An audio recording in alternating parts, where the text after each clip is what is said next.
Good morning. We'll call today's Housing, Urban Development, and Zoning Committee meeting to order. Madam Clerk, please call the roll. Alderman Cone. Alderwoman Schweitzer. Vice Chair Sonier. Present. Alderman Browning. Present. Alderman Aldridge. Present. Chair Clark Hubbard. Here. Alderman Cone. Alderwoman Schweitzer. We have 4 present. We have a quorum. Okay, thank you, Madam Clerk. With that, I'll accept a motion to approve the minutes from Tuesday, December 3rd, 2024. So moved. Second. It was moved by Alderman Browning and seconded by Alderman Aldridge. Madam Clerk, please call the roll. Alderman Cone. Alderwoman Schweitzer. Vice Chair Sonier. Aye. Alderman Browning. Aye.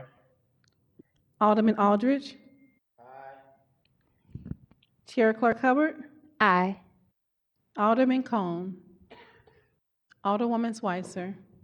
We have 4 aye votes. Right, with that, we've successfully approved the minutes. We're going to move the agenda around just a little bit. I want to thank everyone for being here this morning. Anybody who did want to speak, we want to make sure you're signed up on the sign-in sheet. We're going to move down to the committee discussions and mayoral's appointments to the St. Louis Housing Authority Commission, just to get them processed and out of our way to be able to get to you all and not be in a rushed time limit. So, Madam Clerk, I'm sorry, can you have all of them unmute and raise their right hands? We do have 3 present, and we have written testimony from Ms. Rachel DeZouza. Hope I pronounced that right. I'm sorry if I did. DeZouza. And so we also have testimony in the bio of Ms. Fowler as well. So we want to make sure that we move forward with them today. I'm sorry, Mr. Martinez and Ochoa. Am I pronouncing it right? I know. Okay, Ochoa, you are present. Thank you. That's what we were trying to see. Okay.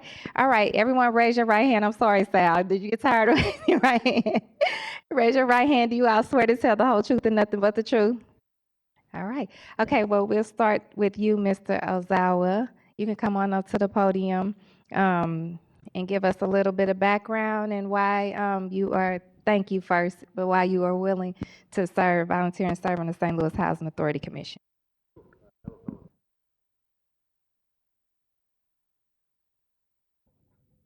Does that work now? All right. Hello, fellow commissioners. Name is Constantino Ochoa, resident of Old North St. Louis. Lived there since 2003. Been on the commission from 2018 currently. Past positions I've had were vice president as well as treasurer. Right now I'm just commissioner on the board. Love doing what I've been doing there for years. Love advocating for the folks, learning a lot from my fellow commissioners who are tenant commissioners, and just enjoy doing what I do with the commission. Thank you so much for your continued service. We'll go ahead and go down in order of seniority. Alderman Browning, do you have any questions? No questions. Thank you. Thank you. Alderman Aldridge? Thank you, Madam Chair, members of the committee. Thank you for being here. Are you a reappointment or a new appointment? Reappointment. Okay. No, how long have you been serving? Since 2018. 2018. I would just say thank you for your service. This is I think a really important board that helps the city when it comes to housing. So I just appreciate your commitment to the city of St. Louis and want to stay on this board. So thank you. No doubt. Vice Chair Sanye?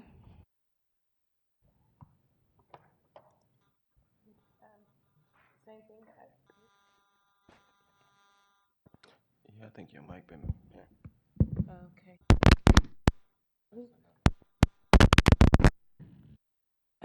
I was just going to echo the sentiments and thank you for your interest in serving as well. I am curious, what has been your favorite part of serving so far, since it has been some years? Many. The recurrent theme for me is just always being humble to be asked to be part of it again, as well as learning new situations that always pop up month by month with the commission, as well as the commissioners who are residents, just learning through them and their experiences. So for me, it's just always a great way to keep learning. I always love learning as I grow. I don't think we just know everything all the time. So I think it's always a great way of learning and just kind of growing from there as commissioner. And what's been the most challenging part of serving so far? A lot of work to do. Yeah. A lot of work to do. Well, thank you for doing it. All right. Well, thank you again so much for taking the time being here this morning, being available to answer any questions. Again, we all had access to your bios and heard of the work that you had been doing and will now continue to do. So again, we thank you for your continued service and congratulations. Yeah, you're welcome. Thank you. Oh, I'm sorry. Alderman Cone just came on, so let's see if he has any questions. Alderman Cone? Sorry, I've actually been here since we passed the minutes, Madam Chair, just for the record. So I just also want to reiterate my thanks for your service, continued service, and reappointment nomination to the board here. I've been a partner with the Housing Authority for many years, and there's a lot of work that needs to be done over there. So I appreciate people being willing to take that on and work for the betterment of the residents and the housing that we provide for them. So thank you. You're welcome. Thank you again. All right. Call the next one, Madam Clerk. Next speaker is Regina Fowler.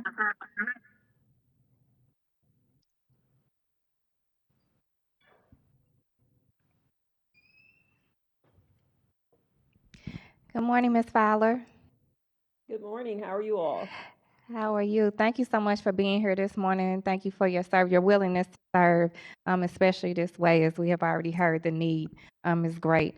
I'll go ahead and start with questions. Alderman Cone?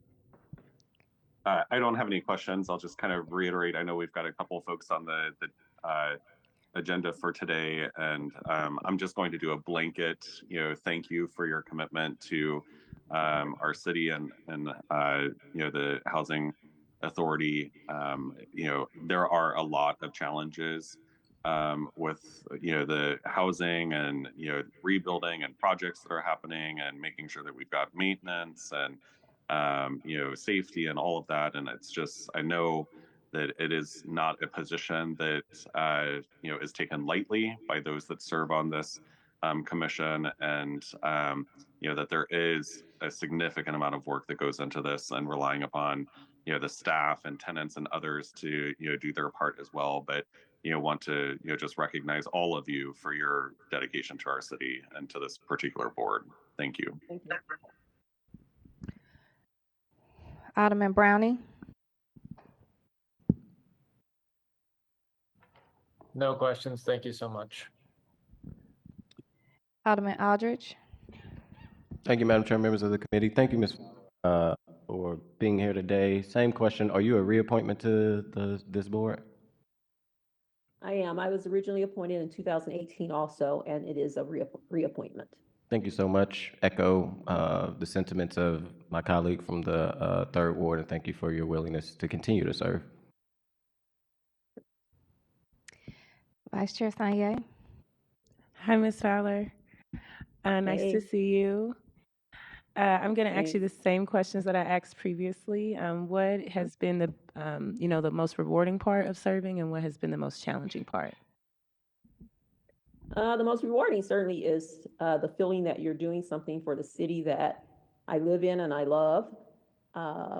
So providing that service is important to me.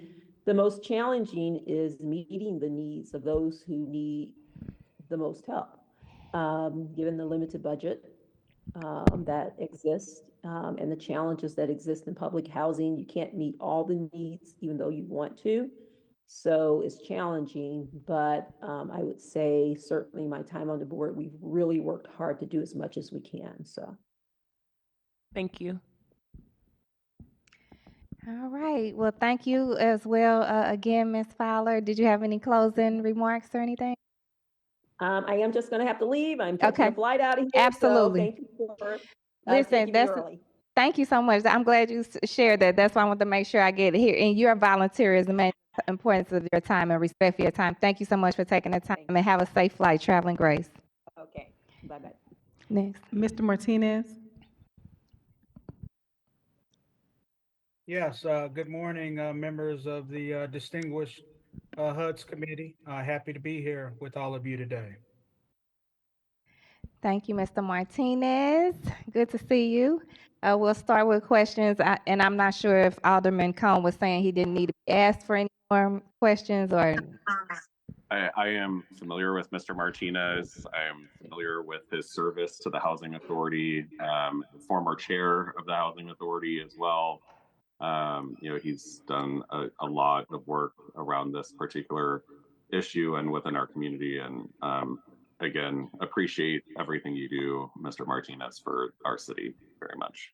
Thank you, Alderman Cone. I appreciate those kind words. All right. Alderman Browning.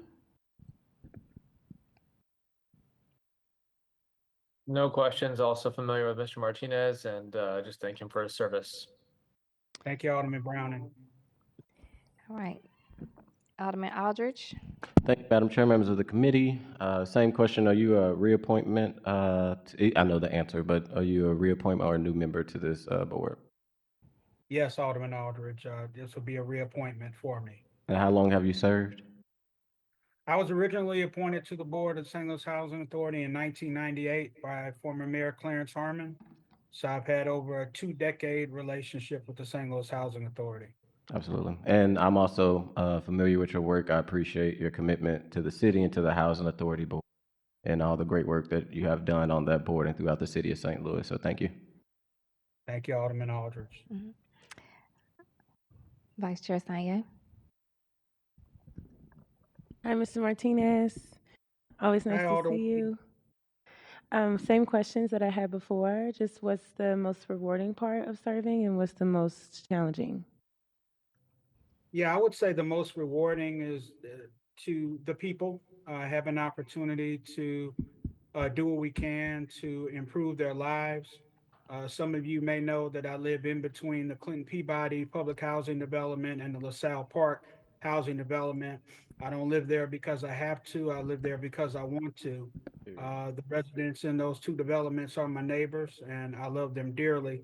Like I love all of our residents that both live in public housing and that participate in the Section 8 Housing Choice Voucher Program. So it's the people, getting to know them, getting to work with them, helping them to improve their lives. I would say the most challenging thing is the lack of available resources. Certainly, we appreciate the ongoing support of the city of St. Louis, the state, the federal government, but this is a very difficult job. We have a lot of inventory that is very old that needs to be repaired or replaced, and there's never enough funding available to do the types of upgrades and repairs that we want. But I appreciate that we all work together to certainly do what we can, and we know that better days are coming. Thank you. My pleasure, Alderwoman Sanye. Thank you for the encouragement, Mr. Martinez. Better days are coming. So do you have any closing remarks? No, just Okay. happy to be here. Glad to be considered for a reappointment to this wonderful board. Thank you so much, and thank you again for being here this morning.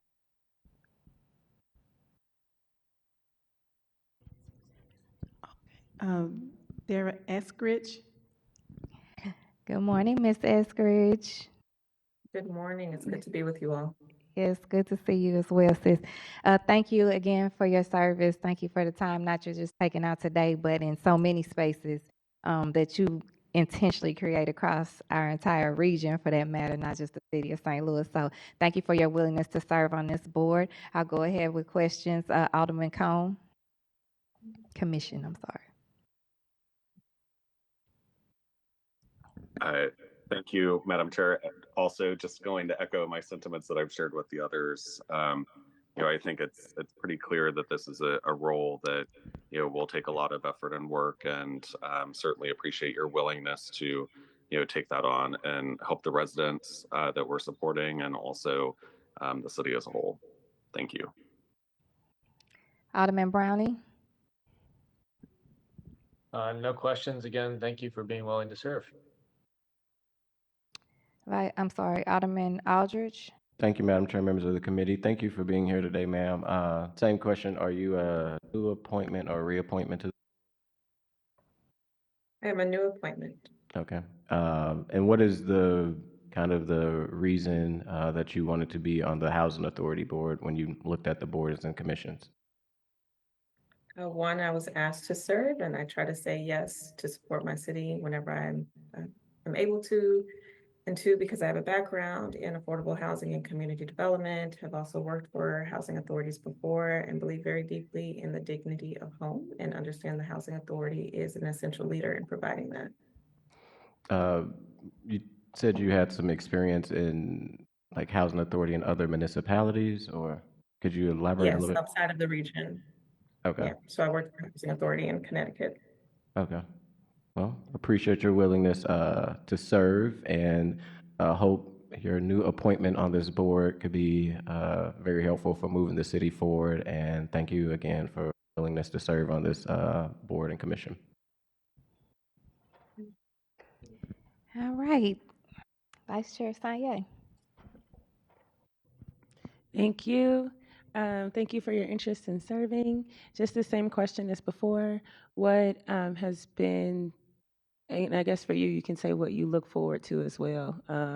What do you, I guess the question for you would be reframed as like, what do you most hope to gain and to learn from serving, and what do you anticipate the biggest challenge to be? I hope to gain even deeper understanding of the experiences of the residents living within the assets of the housing authority, and how best to support them in, being fully integrated within our community, and also learning about innovations across the country for housing authorities and how we might be able to implement them here for our own agency. And challenges I foresee is, it's a big task. There are lots of assets that, need some tending to, and it's a very public process, which can be very rewarding, but also presents just lots of complications and care in how we carry out public processes. So that always, brings some challenges with it, but I am looking forward to the challenges. Thank you. All right, any closing remarks? Just that it is an honor to be asked to serve. Thank you. Thank you again. And I can testify personally that she always says yes, and she doesn't unwillingly say yes. She doesn't hesitantly say yes. And when she says yes, it's a yes not just for her, but for community, for people, for generations, for the greater good. So thank you for your yes, Dara. I'm sorry, Ms. Eskridge. We appreciate you. Thank you. Okay, the other two appointees, unfortunately, just for clarity, I want people to know that this is a volunteer position. So, and this is more times than most not the only thing that these people, these volunteers sign up to do. Is on top of their regular responsibilities. So them not being here is no sign of them not being able to do this job properly, not being able to engage and participate the way that we would need them to. They just had a scheduling conflict. And so we did receive written written comments, and we always had their bios as well. So I think that the work that's already been done through the St. Louis Housing Authority, I think we just had an example of that when HUD launched, chose to launch their new regional hotline from St. Louis City, from St. Louis City Housing Authority, and our fearless leader over there, Latasha Barnes, our ED. I think we've seen the work that they're doing amidst the challenges that we heard today, and we already have been exposed to as well. So we are here committed to support them in their efforts, and this is a step in supporting them to their efforts, securing their commission spots so that they can get to work. So with that, I'll accept a motion to approve the mayoral's appointments to the St. Louis Housing Authority Committee. Point of order. Okay.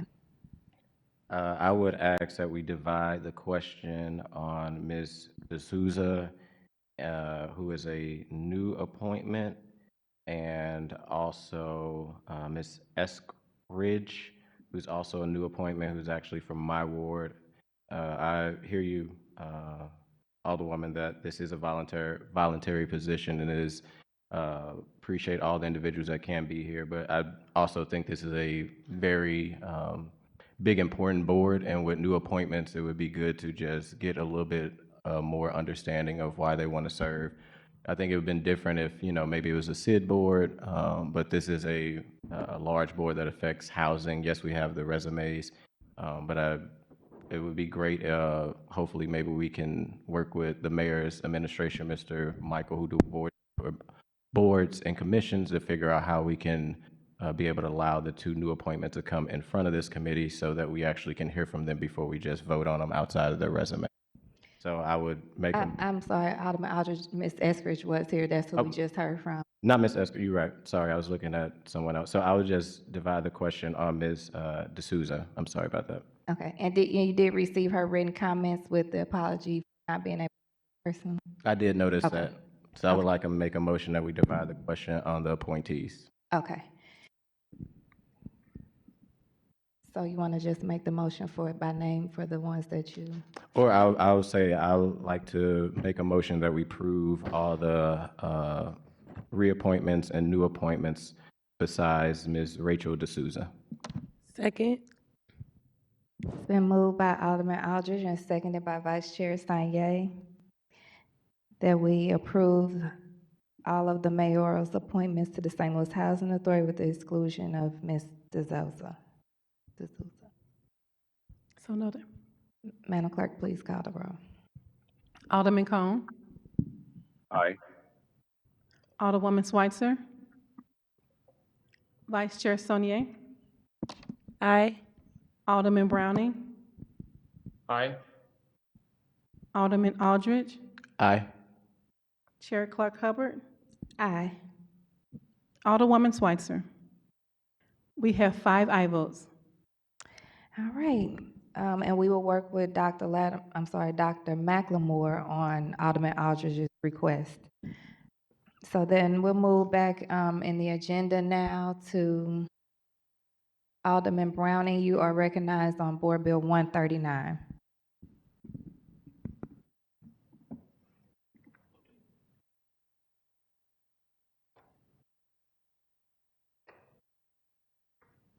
Yes, hello. I believe it should be Board Bill 140. Okay, on the agenda, they had it 139 first, so you want to do 140 first? Or did you want to take 139 off? Sorry, I'm just trying to look at the agenda here to myself. Okay, Something's mislabeled. okay. Sorry, it's 139. You're right. Okay, yeah. All right, we'll proceed with 140 or 139, I mean. Again, apologies, I can't be there in person today. I'm feeling a little under the weather, so please bear with me. I am happy to introduce today Board Bill 139. This is it's an issuance of a taxable industrial development revenue bond. This is for a project concerning a company that is moving to St. Louis that is going to be putting its offices in the Cortex district. This company is named in the documents as C2N Diagnostics. It is a leading company that addresses Alzheimer's disease. If anyone has been affected by this disease or their loved ones have been affected by this disease, they know what a very serious thing it is. And this company would put St. Louis on the map when it comes to addressing this really awful disease that affects so many. We have representatives from the Cortex Innovation District with us today, as well as representatives from SLDC to speak on this if you have any questions. And at this time, I'd be happy to turn it over to them for more details. So please welcome my first guest speaker, and I'm sorry I cannot see who's in the room, so they'll have to introduce themselves. Hi, this is Dan Burke. Thank you, Alderman. I'm counsel for Cortex. Okay. Swear to tell the whole truth and nothing but the truth? Do. Thank you so much. And I'm just here briefly to explain that Board Bill 139, Board Bill, excuse me, 140, and Resolution 203 all generally relate to the same project. And so what we thought we would do is have Sam Fiorello, CEO of Cortex, present about the project, go through some slides, and then the attorneys in SLDC can address more of the technical details, if that's all right with you. Good morning, Madam Chairwoman. Good morning. Swear to tell the whole truth and nothing but the truth? I do. Thank you. First of all, I want to thank all of you, all of the members of the HUD's Commission for your service and allowing me to have a chance to talk about this important project and to tell our case. We have some slides that we'll put up and run through. And in the slide deck, I will go over a number of things. One, there'll be a bit of a geographic context to remind folks about Cortex. I'll give a little bit of the Cortex history, some project details, some construction updates on work that Cortex has done over the last years and with a lens on MBE, WBE work. Some information on TIF impact to date, and the last slide on the ask. But before we do, I wanted to talk a little bit about the why all matters and what Cortex is about. Cortex's mission, yes, ma'am. Can you state your full name? Yes. It's Sam Fiorello, and I'm president and CEO of Cortex. So Cortex's mission is, as you can see on the slide here, accelerating inclusive economic growth in cities.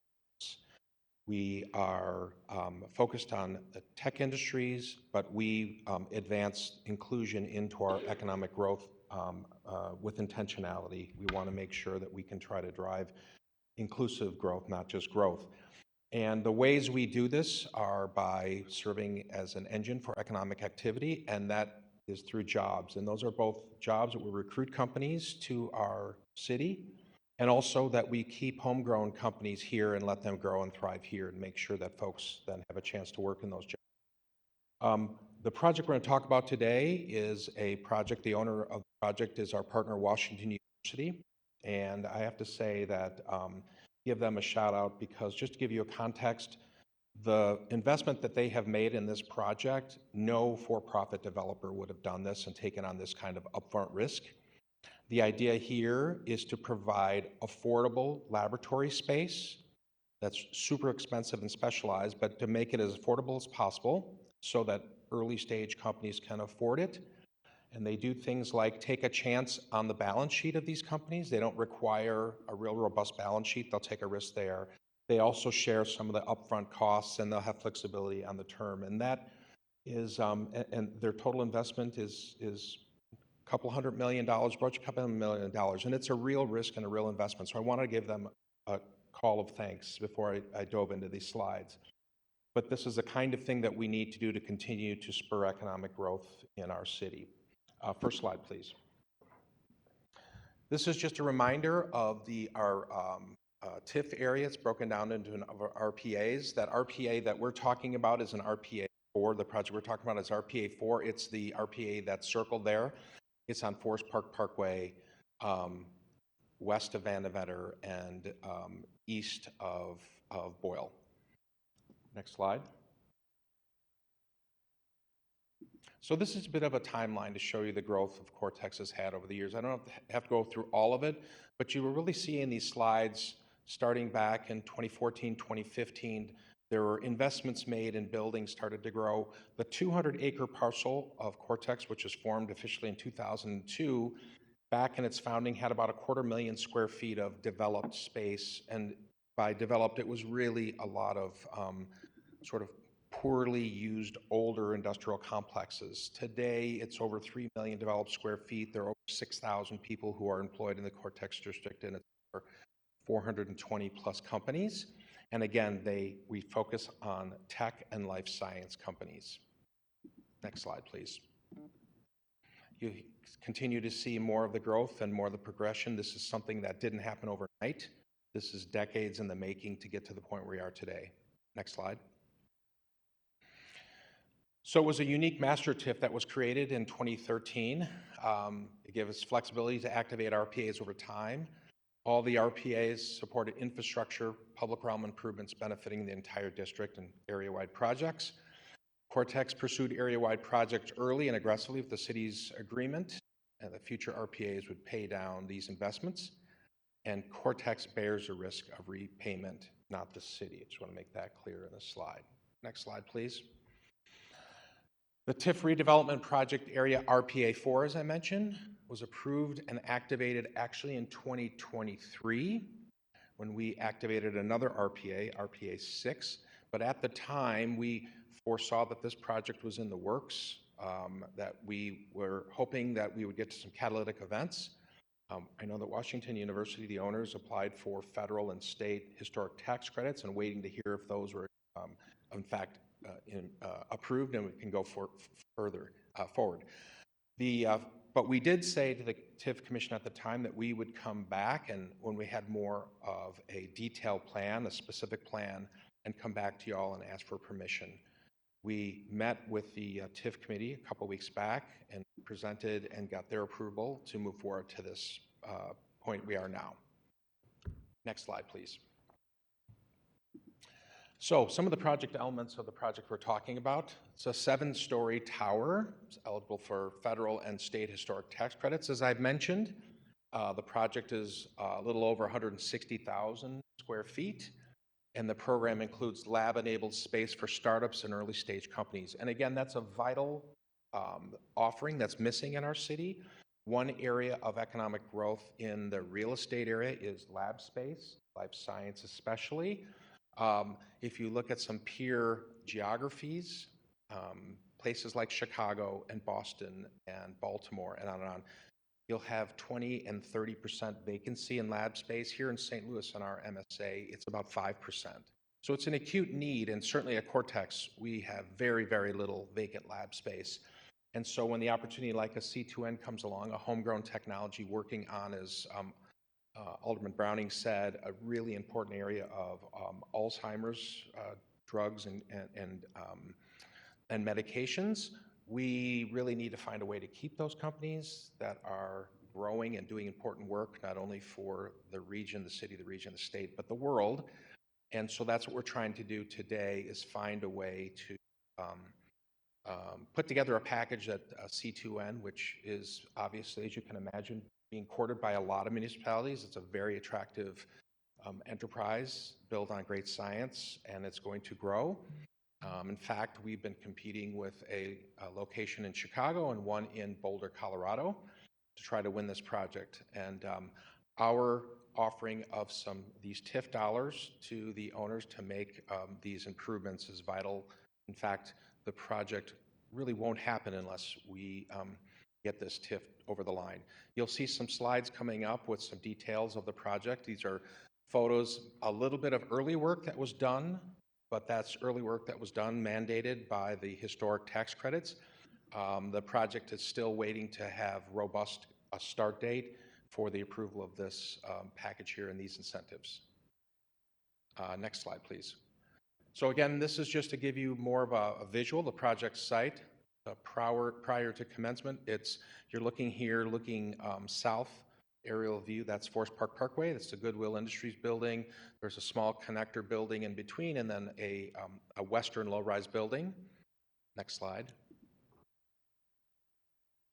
And what the owners did is they kept the initial historic tower, the tower that's being contemplated here, the one that will hold the lab space, and then demolished the low-rise connector and the western building, and will, in phase 1, renovate the tower. And if we're so lucky and continue to have growth, there'd be a phase 2 eventually. And there'll be a green connector from Forest Park Parkway going south into the Cortex district.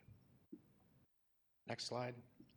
So a little bit more facts of the project. This is a multi-tenant building, as I said, over 160,000 rentable feet. Mostly lab enabled. The mix would be about 70% lab, 30% office. Total development costs for the owners are going to incur $93 million. And if you start to look at the cost that the tenants will put in to fit out that lab fully working space, that number could double. It's very expensive proposition to build lab space, especially the kind of lab space that we're talking about to make Alzheimer curing type drugs. There are 350 plus permanent jobs with an average salary of $108,000 is being contemplated for this, the kinds of jobs that will be in here. Historic renovations and tax allocations have been secured by the owners. And again, the mandate here, we already have we have for-profit developers in the district who've made great investments, but it's a different kind of a tenant that will fit there. This is targeting more affordable lab space. It's going to be a riskier tenant with less healthy balance sheets, so earlier stage growing. And there'll be, in addition to the flexibility in price, the lower price, there'll be terms of do it for a year or 2 years versus most for-profit developers will insist on a 5+ year. And so working with the owners, we really said this is a need that Cortex has to both, again, recruit companies, but also to keep homegrown companies in our city so they can grow and grow jobs and economic activity. The projected TIF for this project is up to $4 million, which is requested for RPA 4 to secure this anchor tenant.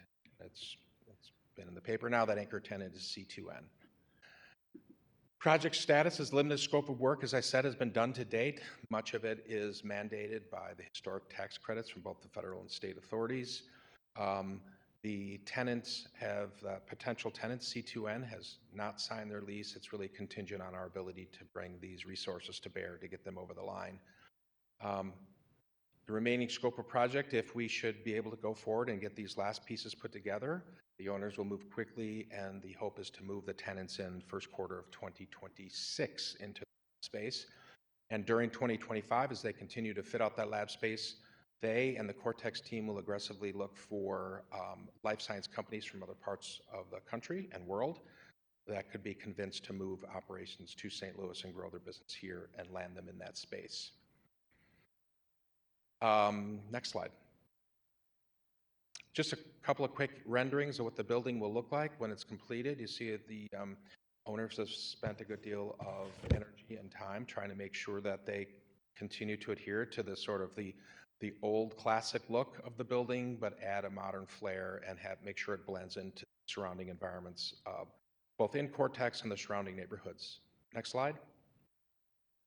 It's an interior look of, again, this is a heavily lab building, so you'll see the kind of looks like this that tend to work in lab buildings. Next slide. Some work to date, as I said, some of the earlier packages that were being worked on. You can just see some images of some of the work in the last few months, really. Next slide. Again, you have an image there of some of the interior work there, the demolition repair, and really staging this project for moving forward. Next slide.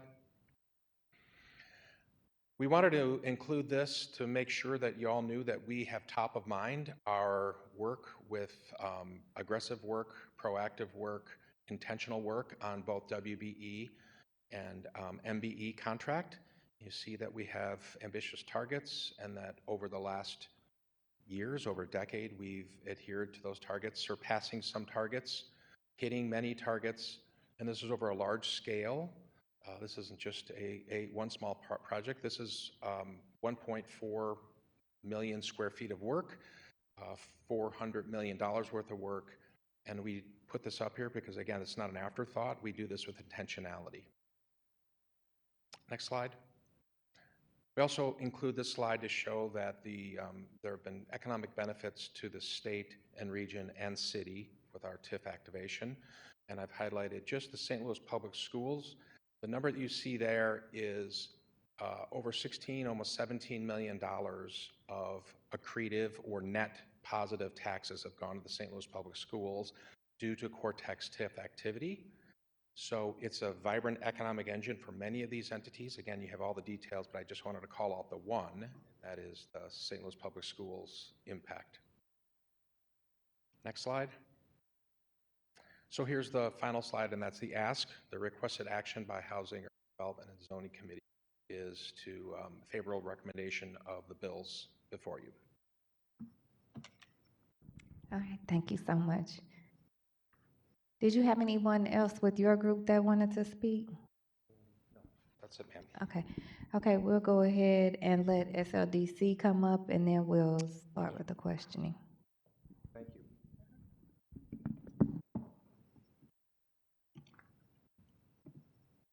Good afternoon. I'll have Andrew Knapp come up to talk about the community scorecard, then we'll have Jake Neer up to fiscal score. Thank you. Andrew, excuse me, Andrew Knopp, SLDC. So here is, hopefully in their packet, you'll see a page of the community benefits scorecard, and I'm just going to run down the line. So we get to a total score of 51 points, which is tier 3.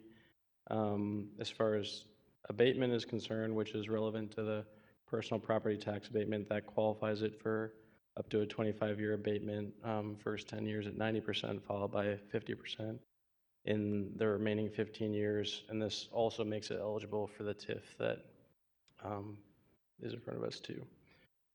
So the first category is job creation. We get a 9 out of 9 points for this. C2N, the tenant that we've been referencing, is expected to create 172 full-time jobs. And then the remaining space could create an additional 250 or so. So even just the C2N part itself, which is more certain, obviously, gets it to the top tier of this points category. So 9 points for jobs created. It's a large capital investment, nearly $100 million, $93+ million investment. Again, the top tier of this category, 7 points for this. So it's within the, it's very close to the Cortex Metrolink station, so it's great transit access. 7 points for this. C2N itself is in one of the city's target industries of biotech, so we're attracting, in this case, keeping a company in our region that's in one of our target industries. So five points for this. 5 points for geography. It's located in Economic Justice Index Area 4. So, there's a reminder that goes down to 5, the 5 being 0 points awarded, so some modest amount of points being rewarded for its location in this area. Historic preservation, so we are preserving the building built in 1926, and there's going to be the modern addition, but we're preserving that building, so 5 points for that. Again, back to a couple more categories related to jobs. Jobs are being created within one of our city employment districts, so trying to concentrate employment in certain areas and the benefits that can produce. Some Cortex Employment District, 5 points. All of the C2N jobs that are expected to be quality according to our criteria, so very high paying jobs. All positions are expected to be full-time and pay, excuse me, and pay from $55K to $125K. So 5 points for quality jobs. As has also been mentioned and related to the historic, excuse me, preservation, they are going to be seeking outside funding in the form of state and federal historic tax credits, 2 points for this. And then finally, there is, so 10% of the TIF now, or approximately $400,000, would be funneled to the city's strategic growth fund, which those monies would be used to fund infrastructure projects and qualified census tracts. And this, meets our criteria for a community benefits contribution. And that amount of $400,000 qualifies it for 1 point. So again, total of 51 points, tier 3, eligible according to SLDC's policies for both the personal property tax abatement and a TIF. It's a great project that will renovate a historic building for C2N. Its uses, it's in the target industry of biotech, great job creator of quality jobs within our employment district, good transit access, and the other benefits I've mentioned. So happy to answer questions about this scoring or other things, or we can move along to Jake for the fiscal impact analysis. Are there any, or Alderman Cone, do you have any questions or would like him to proceed? I'm fine if they continue. Okay, thank you.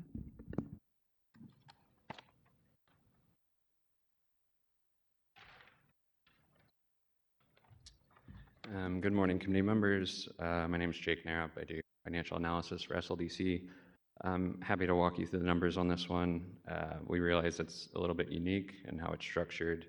It is sort of a project within a project of the larger Cortex district. So I think what's important here is that we're kind of just focusing on the $35.5 million build out for C2N here. So this is separate from the broader $94 million RPA 4. And so the $4 million TIF that's attached to that RPA is not included as a source of funds for the build out of the tenant in this instance. So when we're looking at the 70% abatement on personal property taxes, that accounts for about $23 million of that total $35 million budget. That personal property we assumed is acquired over 2 years at kind of a mix of 5 and 7 year depreciation schedules. Again, that is not subject to the TIF, so no incentive against the personal property is affecting the payoff of the TIF, nor is the sales tax exemption on the construction materials impacting the TIF. So we have estimated abatement value of about $990,000 for the personal property tax abatement, and sales tax exemption is worth about $286,000. So that would total about 4% of project costs. When we modeled it, we did include the impact of the TIF when we're talking about a total fiscal benefit to the city and the other taxing districts. So this is where it gets a little bit complicated. The TIF is not impacting the incentive, but it is impacting kind of those top line numbers for the taxing districts because of the impact on the other economic activity taxes, primarily payroll and earnings taxes, as well as the impact on real property tax increases. So when we're looking at a 10-year benefit to the city, we have an estimated value of about 1.6 million, increasing to about 5.4 million over 25 years. It's a slightly longer window. Typically, on the back end, we look at these over 20 years, but we want to capture the benefit when that TIF expires. So revenue impacts to the school districts are 944,000 over 10 years, increasing to about 3.8 million over 25 years. And the other 9 taxing districts we include as one lump sum, 322,000 over 10 years, increasing to 1.3 million over 25 years. So during that TIF period, the kind of primary driver of tax revenue is the payroll and earnings taxes on the 172 jobs that are created here. It accounts for about 65% of the total tax revenue, with about 15% from personal property and then 20% on real estate taxes.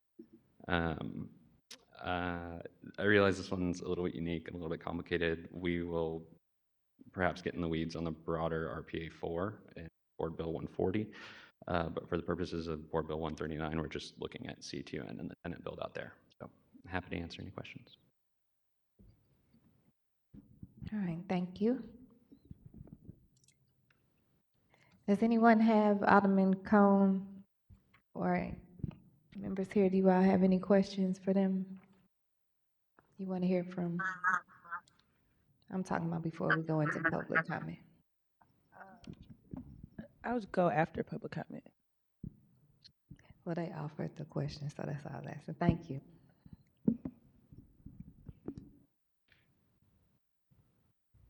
Alderwoman, we have a representative from the comptroller who would like to speak also.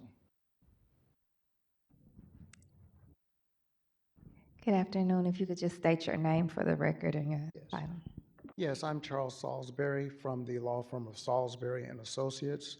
I've been assigned by the Comptroller's Office to oversee the legal documentation associated with the projects that you all are looking at. And accordingly, I have had an opportunity, actually an honor and a pleasure, to take a look at the documents that you all have seen, as well as the underlying legal documents. And it's very clear to me, and I've expressed this to the Comptroller, that you're looking at a very novel and innovative program that is enhancing the development and redevelopment of a vital area of the city. With that said, the Comptroller has no objection to moving forward with the projects that have been discussed so far. And I'm speaking specifically about the 3 projects that you're looking at, which is Board Bill 139, 140, and Resolution 203. So she's looking forward to authorizing me to help close out those deals, assuming that this committee sees its way toward sending it on to the Board of Aldermen, and the Board of Aldermen to take their action along with ENA. Are there any questions from the Comptroller's office? You sure? Okay, thank you. It's a pleasure. Okay. All right, is there anyone else from the teams that wanted to speak before we move to public comment? All right. Do we have anyone signed up for public comment? We have one person, Okay. This, Dayton Brown. okay. Raise your right hand. You swear to tell the whole truth and nothing but the truth? Yes, ma'am, I do. All right, you may proceed. Awesome. In regards to Bill 139, I would like to thank the Cortex District for their written bringing that to the area there on Forest Park. And if to the general population and to the Board of Aldermen, the tax exemption is a request to therein allow individuals working, including but not limited to the company itself, and individuals employed under the company to therein be employed under the status of independent contracting, similar to someone that braids hair or does independent contracting, where W-2 therein has different mandations and taking out certain types of taxes initially from the check. I am not opposed to seeing. It is very common in independent contracting to therein do your job as an independent contractor and not under the W-2 status. If that therein is allotted for individuals to work under the status of independent contracting due to the eligible requirements therein individuals working in that manner, I would like to see the project work hand in hand with back to work programs from our correctional facilities, including but not limited to the Urban League and things of that nature, so individuals that are out of correctional facility detention therein have the eligible ability to therein work without the mandations from the federal government, authorized by the city government to therein work as an independent contractor with this project. If that is where the tax exemption request is coming from on the standpoint of the Cortex District, I am not opposed. Thank you so much. All right, is there anyone online that wanted to speak? No one has raised their hand. Okay, so now we'll move forward with questions. Alderman Cone? Thank you, Madam Chair. I'm actually going to switch over to my laptop. My phone battery is dying. So could you go through other members of the committee while I'm taking care of that? Absolutely. Alderman Aldridge? Thank you, Madam Chair, members of the committee. I guess my first question for the representative from the Comptroller Office, just so I'm clear, I'll wait till you come up. So I'm clear, you don't work for the city, you work for a legal firm that the Comptroller has hired for this project? Yes, I work for the law firm of Salisbury and Associates, and we have been retained by the city to oversee the Cortex matters and to review all of the documentation and to report back to the city council's office and the comptroller's office. Okay. Is any way that to some limitation, some of those documents on your legal review of this project could be shared with the Board of Aldermen? I don't understand your question, I'm sorry. Did you provide the comptroller like legal documentation of why you think that the project for the? Well, at this point, the question is, the comptroller has not yet weighed in on the legal documents because they're still in draft form and a part of the board bills. But when the time is right and those documents are ready to be executed, at that point, I will render an opinion to the comptroller's office and the city council's office, indicating my view of the documents and my view that those documents are appropriate to be signed. That is something that will occur later in this process. At this point, we're looking for legislative approval of the process, and that's why I'm here to express the comptroller's non-objection to where we stand at this stage. Okay. I think just during this process, because this is a kind of a unique, different, I think, as one of the individuals from SLDC said, it's different than like a current TIF. I know this is a TIF district, but having that legal kind of, what's your insight and your expertise as a lawyer of the benefit if MO or not the final document, you know, you say wait to the legislation process. Well, this is kind of part of it, and the more information that can be provided on the benefit from like a legal stance, I think would have been helpful prior to the committee, just as a new member also that is dealing with this kind of nuance of a not only a TIF district, but this is a TIF note, I do believe that they will be pulling down from, so. Yes. And if I may comment on that, I appreciate your insight and your questions, and the fact that you are on top of things. That is very much so appreciated by the Comptroller's Office and by me personally. Please note that I have read every line of every document so far, and that we are in very good shape. The documents are in substantially excellent shape, and I think that if you all are willing to pass this on to the Board of Aldermen, I think that we are in excellent shape to be able to bring these deals together in a way that you all will find very imaginative and very appropriate for the city. Understood, and the only thing that I would again just echo, I think your legal expertise as this process moves, it would be, as you're representing the Comptroller's Office, outside of just saying, you know, you spoke with the Comptroller and you all have, you know, having actual documentation as the process is moving so that we can see a clear on white paper with black ink of where the Comptroller and the legal department from the Comptroller's Office stand on this project, so that that can be an informed decision before any vote is taken or a vote not taken. Rest assured, that is definitely the case today and will be the case as we move through the process. Okay, thank you. Thank you. I'm sorry, I think Vice Chair Sanye had another question for you, sir. Oh, no, I was saying Alderman Cone could go. Oh, okay. Sorry. Should I pause my question? Go ahead. You have another question? For ahead. SLDC. Thank you, sir. Thank you.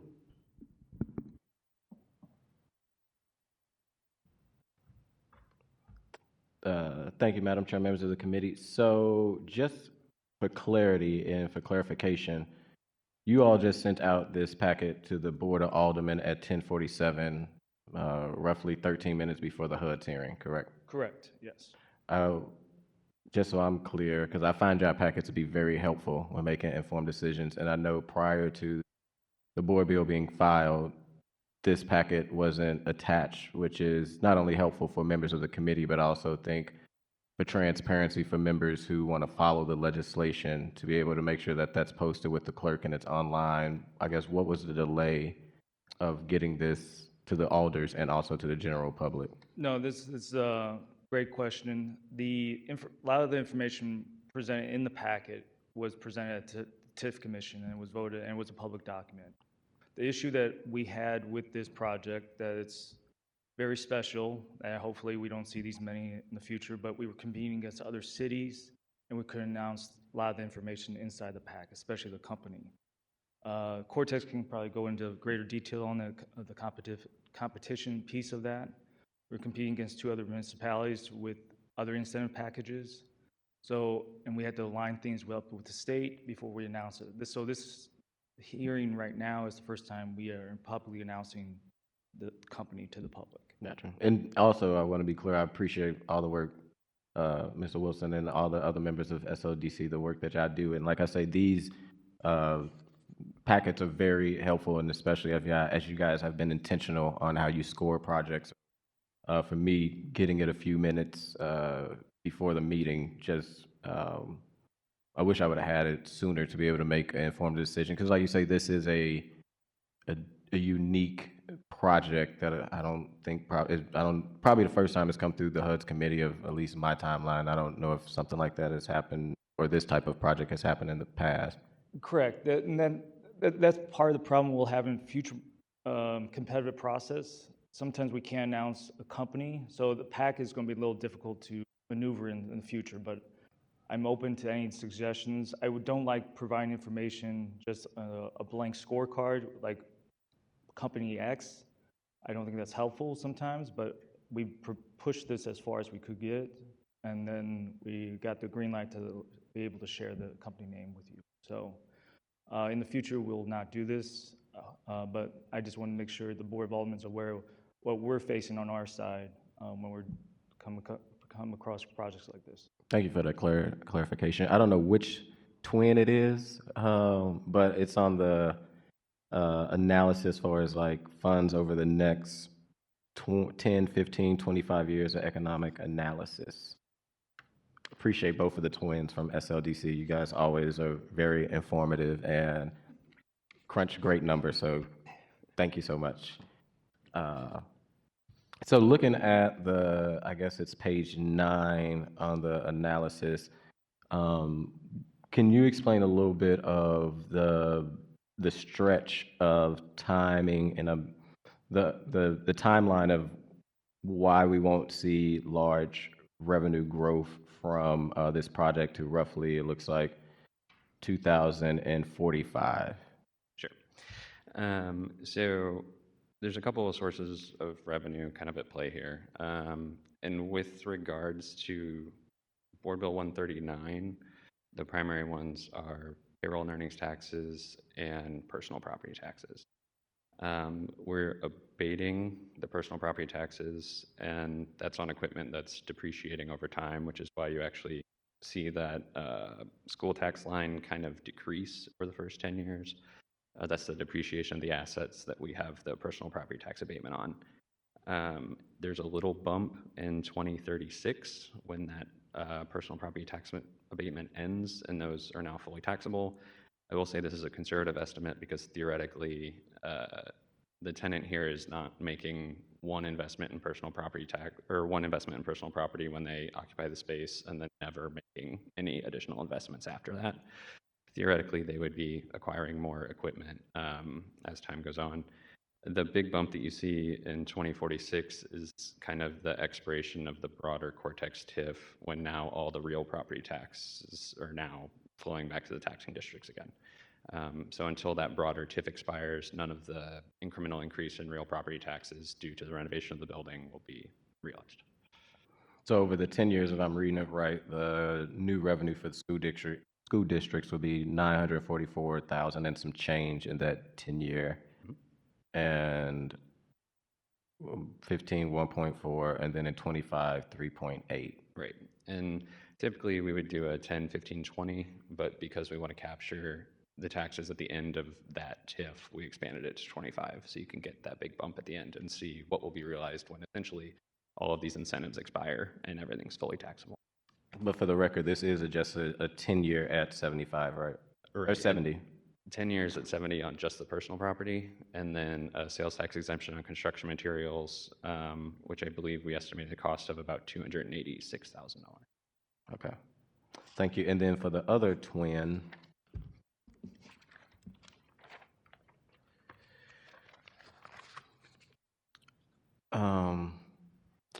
so on the scorecard, can you explain what so just for my clarity, it's not a huge question, but for the community benefits, what is this city strategic growth fund, and how is that 400,000 that will, I guess, come from this community benefit be beneficial to the city of St. Louis?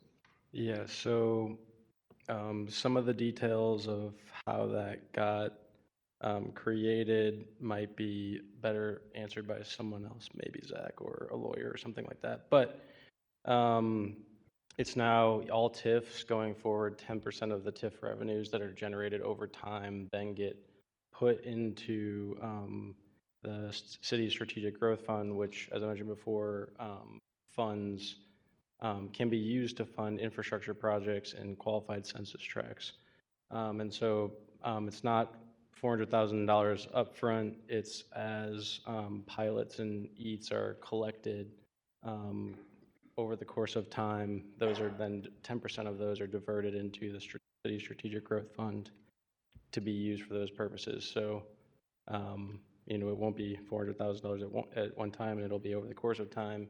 And, in some theoretical scenario, there would be other TIF projects that would be also funding that fund, and then, projects can be then done with that money. Gotcha. Okay, thank you. My question now is to, I guess, the president and CEO of Cortex. Hello. Hello, thank you for being here.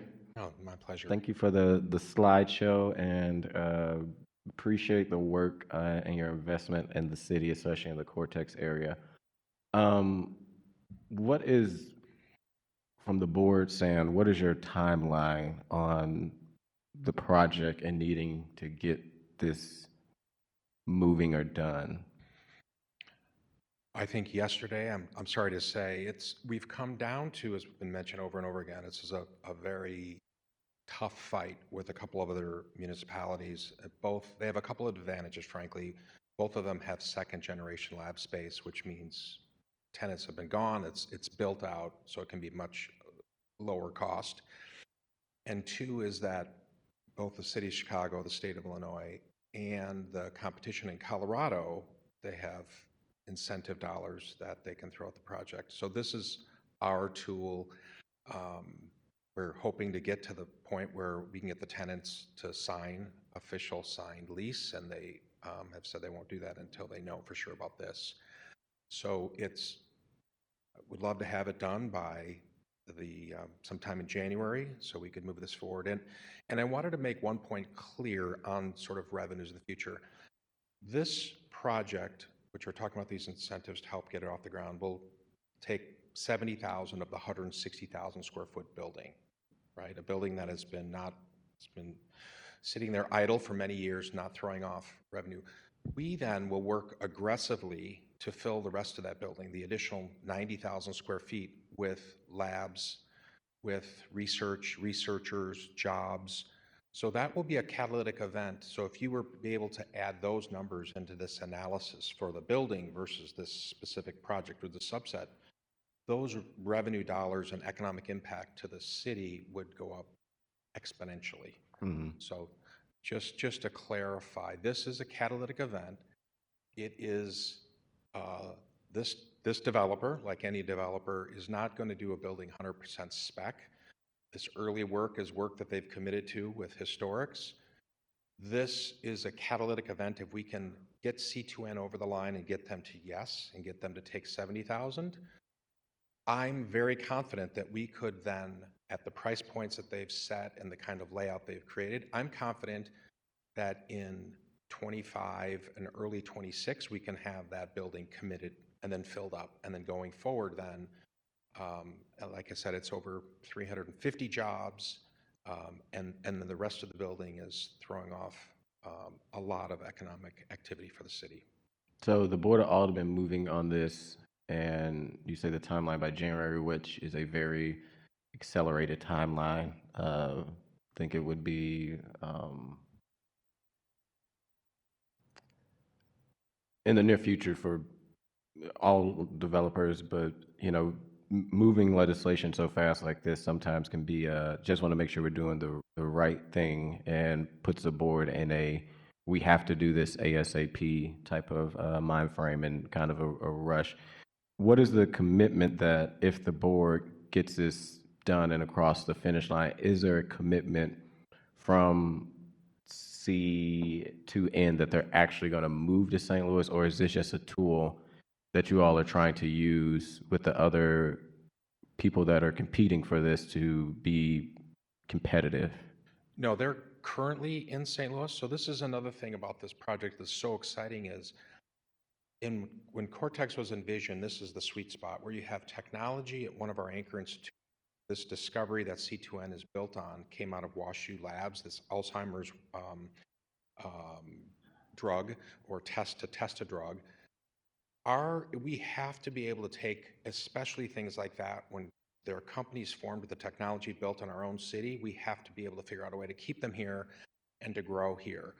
That company has reached an inflection point because their blood test is the only test out there that can help with their 3 new Alzheimer's drugs on the market that have been given approval in the last year. The only way to tell if those drugs are working effectively at the right dosing is today you have to go get a PET scan, which is really expensive, takes a lot of time. Here with the simple blood test, you can really say, is this drug working for this patient? Is it dialed and dosed properly? So because these new drugs have come on the market, this startup, which had a lot of hopes and aspiration, has hit an inflection point and now will be a key supplier of a test for these 3 new drugs that are on the market that I believe, will be sold in the millions of doses. This is not only an exciting project for me, it's personal. I just, a month ago, lost my father to Alzheimer's after a long 6 years in a nursing home, and just see how debilitating it is. I think about if there were drugs a decade ago that could stop the progression of Alzheimer's in his brain and a test to see if it was working and to make sure the dosing was right, what could have been different for the last years of my dad's life? Take that story that's personal and multiply it by, I'm sure that every single person in this room has been touched by Alzheimer's, and it's devastating. And so this is not only a glimmer of hope for the world and people like us with loved ones, but for St. Louis to say this is invented here and created here and built here, and we will reap the benefits of these new jobs and this new economic activity. Not somewhere else in the county or in the MSA, not somewhere else in the country, in the city of St. Louis. And that's why we're fighting so hard and pushing so hard for this.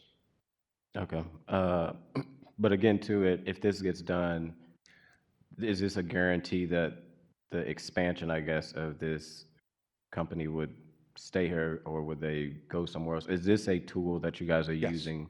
If they get this is the last piece that they will sign the lease. And the good news is, if they weren't telling the truth and they say no, then we won't deploy this tool. So this is here to get this important tenant to sign a lease that will be catalytic to build a whole new building in Cortex that will allow us to have not only this company doing that work, but companies that are making devices to early test for things like bird flu and COVID and other things. We're working with a company, the founders out of New York City. And the problem, Alderman, is right now we have nowhere to put these companies. We have no vacant lab space. What this Goodwill building will do, and I'm thrilled about C2N as a standalone story, but I'm even more thrilled to say it is a catalytic event that will now give us Cortex inventory to land companies that are in Boston and Baltimore and Philadelphia and Indy, and say, you should grow your business here, and I'm certain we can do it. Okay. I think my last question is, what is the hard deadline that the Board of Aldermen needs to act on your all's end to want to keep or this expansion or the project going? I always see this on TV where someone leans to the council, so I get to do it now. I mean, the session ends earlier this year, because of elections. And so that's part of the reason we're trying to move quickly. There was pressure to get it all done by the end of the year. That obviously can't happen right now. You only have one more meeting. Without special meetings, we're not asking for special meetings. And so the target is, if we can get your approval, we'd get read twice Friday, and then we would pass finally in January, at the first meeting in January. It wouldn't be the first meeting in January. It has. Never mind. I'm assuming there may be a strategy. Okay, never mind. That's right. It is an expedited schedule, and we're grateful to Alderman Browning and SLDC for everybody working together to do this as quickly as possible, being responsive to, I can say their name now, C2N, who is pressing for it. And we believe this will push us over the line. So I don't know if that answers your question. It does. I guess my next question is for the Alderman.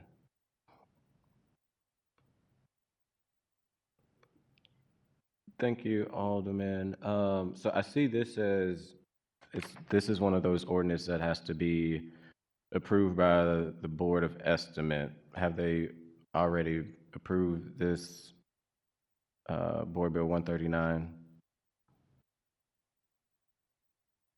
That's a good question. I think it's recommended by them, but I don't know that they've approved it yet.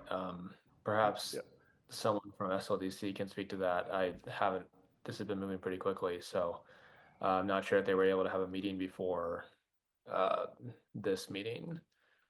Yeah, I don't think ENA met today. So they're scheduled to meet next week, and we've requested inclusion on their agenda for that meeting. It has not been approved yet, so it would have to go this month's ENA or next month's ENA. So if they don't make it on this month's ENA, next month's ENA would be after January, so that'd be past the I think the key here is that we know the mayor's office is in support. We know the president's office is in support. That's 2/3 of ENA. So that's not a unknown in this situation. I think the key mile marker that we're trying to get past here is board approval. We have been in contact with, and I'll let Cortex speak to this, but we have been in contact with the tenant, and they said, perfection would be something that would commit the board to it, and that they would feel comfortable moving forward. I forgot to mention the comptroller. Of course, we heard from the comptroller today as well. So we're positive this will pass ENA, and that's not something that's in doubt. We just need to keep it moving at the board. Yes, I mean, and I'm glad that the president, the mayor, and the comptroller all support it. I mean, we've seen this with, I think, the previous legislation where we was rushing it and it wasn't on the ENA agenda. So I guess my question is, does it have to be, as much as I know Cortex, you all want this done today? We just received the documents at 10:47. We're, if it's not on ENA next week, clearly then it's drug out to probably the middle of January, which still doesn't meet you all's deadline, which means maybe the committee didn't have to rush this through and could have had a little bit more robust conversation or information on it. So that's what I'm asking of. We get a lot of bills that are recommended by ENA, but doesn't mean they always take them up.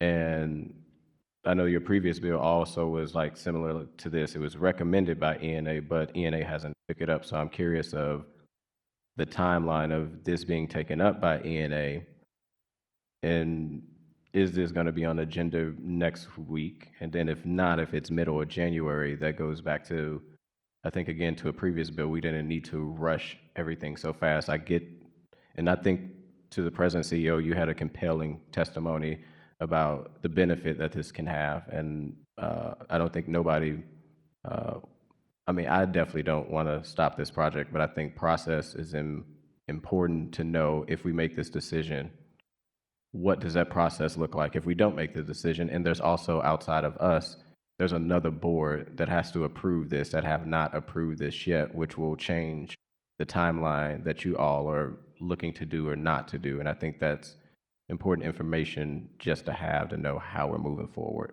so that we all can figure out how we can move forward together if there are concerns with this new kind of TIF process that is at least new for me. I'm sure probably not for Alderwoman Clark Hubbard or Alderman Shane that have probably dealt with something like this. So maybe getting that answer, I don't know, Alderman, if you can reach out or text. There's other folks that will have questions, like text Nancy Cross or Director or the President's office and know. Chief of Staff for the Mayor, Jared Boyd, has been in communication with me just now and says that they will get the ENA issue figured out. I would defer to him.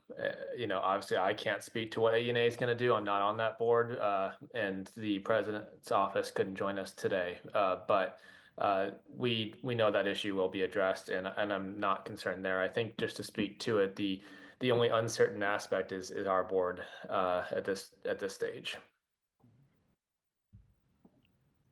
May I speak to that? Absolutely.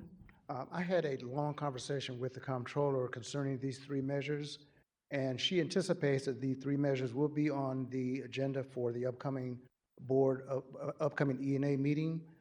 Protocol dictates, however, that the mayor's office will actually submit the bills for inclusion on the agenda.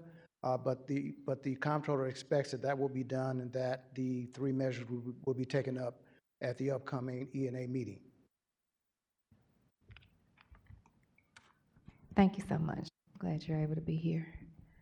That concludes all my questions, Madam Chair. All right, Alderman Cone.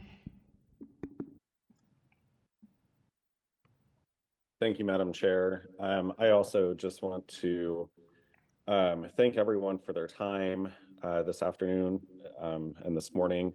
I have had many conversations with colleagues and others about what we have before us today. I believe Sam is in the room from Cortex, and he and I have had many conversations, or at least a few conversations in the past regarding my position on Cortex.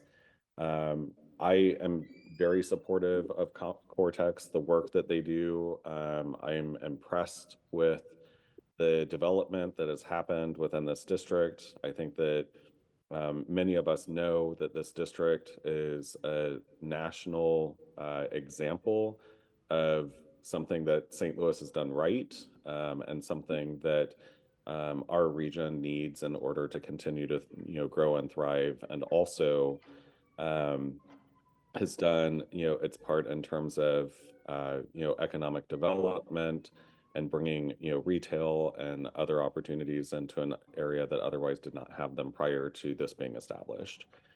That being said, after we had our last meeting with respect to another tax incentive within this Cortex area, I received an email from an employee at the WashU Medical real estate group that chided me over my remarks and kind of history with respect to my position with Cortex, and I have been consistently a no vote on anything within the Cortex boundaries, not because of the merits per se of any individual project, but because of the lack of initiative that the city has in providing the same developmental incentive opportunities within North St. Louis and Southeast City. Cortex, as I've mentioned before, is part of a Chapter 353. I have had a long history down here trying to be able to deploy those very resources within underserved communities in North St. Louis and Southeast City specifically, and even more specifically within the Dutchtown neighborhood for Cleveland High School. And I've now had 3 administrations who have balked at the idea of providing a Chapter 353 for a variety of reasons, but what it comes down to essentially is that they don't want to provide those types of incentives for areas of the city that don't have long-standing, quote-unquote, long-standing institutions or institutions that have the financial resources to be able to do that. When you talk about doing policy that way, you are essentially saying that any community in North St. Louis or Southeast City would not be eligible for these types of incentive programs because they have lost those institutions over the last 60 years. While I might have, over the last 16 years, taken every opportunity to grow and create an environment in my ward for economic development and for housing development, and have had success creating partners, engaging partners, and bringing partners into my ward, there are still tools that we do not have access to. And the Chapter 353 is very much one of them. And so for that reason, the opportunities that I have to bring this up in my capacity as a legislator are when these types of incentive tools are being deployed within existing Chapter 353s. That would be Cortex, that would be the SLU Chapter 353, and I mean, frankly, those are the only two that are really active right now. But, uh, you know, my no votes on these are reflective more so of the inequity that exists within our incentive structure. That being said, I have received, as I'm sure many of my colleagues have, questions, comments, concerns from the general public with respect to, this particular board bill and this incentive. And I think some of those questions were answered, but I do want to make sure that, we're clear with respect to where things stand, and ensure that we're doing things, consistently. And I don't know if either Sam or Zach from Cortex or SLDC would like to answer this, but generally speaking, when we're providing incentives, I would hope that we're abiding by what we call a but-for test. So if the incentives did not exist, then the project would not move forward. And, I've heard public comment that, this project has already started, it's already underway. Some have even indicated that it is completed.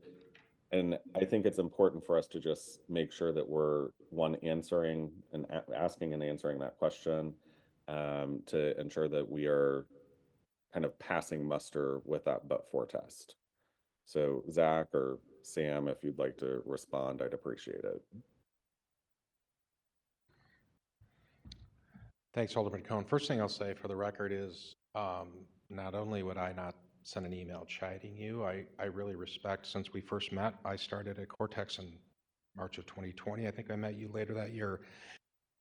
You've been clear and consistent on your position, and I respect it. And I expected this vote. I mean, you told me then that was your position. So I think when government works well, people come to the table with a contest of ideas, and you've articulated a strong case, and so I respect that. All I can tell you is that things that we know that the developer's saying that they can't go ahead with this building 100% spec, that they need a large anchor tenant. We know that that large anchor tenant, which happens to be a fantastic fit, is C2N. We're looking at 70,000 square feet, life science, important drug again for Alzheimer's, a homegrown technology that we hope not only to grow here, but to keep here. It would be a double shame if they move and grow their business to another locality. They, through their broker, have indicated to us that this incentive to help bring down the cost of their infrastructure is vital for them to get to yes. They have not signed their final lease yet. They have negotiated it, but they've held it. So I believe, Alderman, that this is a condition proceeding to. That's what they've told me, and that's all I can go on. Okay. And just so along the lines of the incentive itself, will this property be utilized for nonprofit purposes, or is this a for-profit entity? And will there be real estate taxes paid or generated, increased property taxes generated from the redevelopment? It will be tax-bearing project for the building. There'll be all the tenants in there would be paying taxes. Not the tenants. I'm talking about the property itself. So is the property itself yes going? Yes, I'm sorry. The property will be generating taxes. Yes. Okay. So as part of the TIF note, are we including the real estate tax, the earnings tax? What are we including in the TIF note? Again, the TIF note, Alderman, is for a subset of the full building. It's for a 70,000 square foot, that's C2N's footprint. It covers that footprint. And so the rest of the building, the 90,000 square feet above that, will all be fully tax bearing on all real estate. So, but will that only be for the real estate component? Because I know in some other TIFs that we've done, we've included the earnings tax in that as well. Alderman, this is part of the Cortex TIF, which operates like any other TIF, and so it does get funding TIF revenues from pilots, which are payments in lieu of taxes, real estate taxes effectively, and EATS, economic activity taxes. So that would include earnings tax and real estate tax. Okay. Did that help? Okay. Yes. So, and then for C2N, I believe is the company that is doing research around Alzheimer's and Yes. providing, it's C2N, correct? That's correct, yes. Do we know the terms of their lease agreement yet? Do we, like, what years or? What specifically, Alderman? The Well, years, how so, many years? yeah, I mean, TIFs are usually, 20 to 25-year, debt obligations that we're taking on. Are they planning to lease for that amount of time, or is this just a 1-year lease, a 5-year lease, a 10-year lease? What are we talking about here? 15-year lease. Okay. And then with respect to the project and where it is from a completion perspective, I know you kind of touched base on it. It's underway, but it's not yet completed. Do we know percentage-wise how far along that is? And is there a time frame on when it would be completed? So kind of going back to my colleague from the 14th Ward and the, timing of passage of this. Yeah. We can, Alderman, what I know for sure is that we've been given and told C2N that if we can move forward with this now, that they can move in first quarter of 26. So this is the early work. If we get to a yes and they sign the lease, then the rest of the package will be let in earnest, and there'll be aggressive construction. So it's 15-month project. And just to emphasize one point that was in the slides, only part of the project is underway, so it's not the full build. We're not, going ahead and everything's signed, sealed, and delivered, and this is an afterthought. That's absolutely not the case. We only came before you to ask for this when the C2N opportunity presented itself, and the C2N opportunity requires an upscaling of the project. So it's one project, but it wouldn't all happen but for this incentive, if that clarifies. Okay, so we have a project that's underway, but now we have a new tenant that is potentially moving into the building that will have a 15-year lease agreement. Due to the opportunity of that 15-year lease agreement, we want to amend or come forward with the TIF to essentially generate additional revenue for the development of the project to accommodate the new tenant that's coming in. And that's correct. And again, to clarify, thus far, the work that's been done, it's just been very much core and shell early work. That if we don't get this, the owner will have to put a pause and then put the whole building on hold and then stop its work. So, but yes, to answer your question, that was a good characterization. So if we approve this and then the lease agreement, for whatever reason doesn't materialize, will you all just revert back to the original plans and then the TIF wouldn't be utilized? Right. Absolutely. If you guys approve this, we move through and get all approval, and then the tenant says, you know what, we've reconsidered this, that we would not utilize those TIFs. Okay. That's correct. Okay. Thank you for the additional information. I appreciate it. No, I appreciate your questions. I think the sponsor of the bill mentioned that he's having conversations with the mayor's office regarding E&A. Alderman, does that mean that they are moving forward with an E&A meeting for this month? That's my understanding as well. Yeah. Okay. All right. Thank you. I appreciate that. I think that that's the best option for the record. Agreed. That's all my questions, Madam Chair.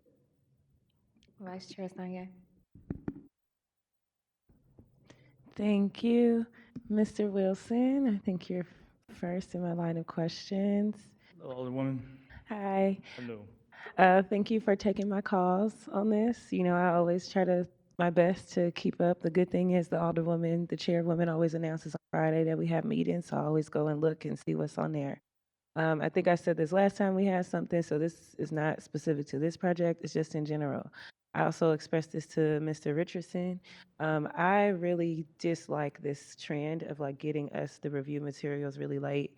I know you mentioned that you had a tenant situation. I don't know what the solution is, but to me, you know, I take my responsibilities and duties and honor of serving on the committee very seriously, and I want the community to trust that I am doing my due diligence of oversight. And I cannot say that I'm doing my due diligence of oversight sometimes.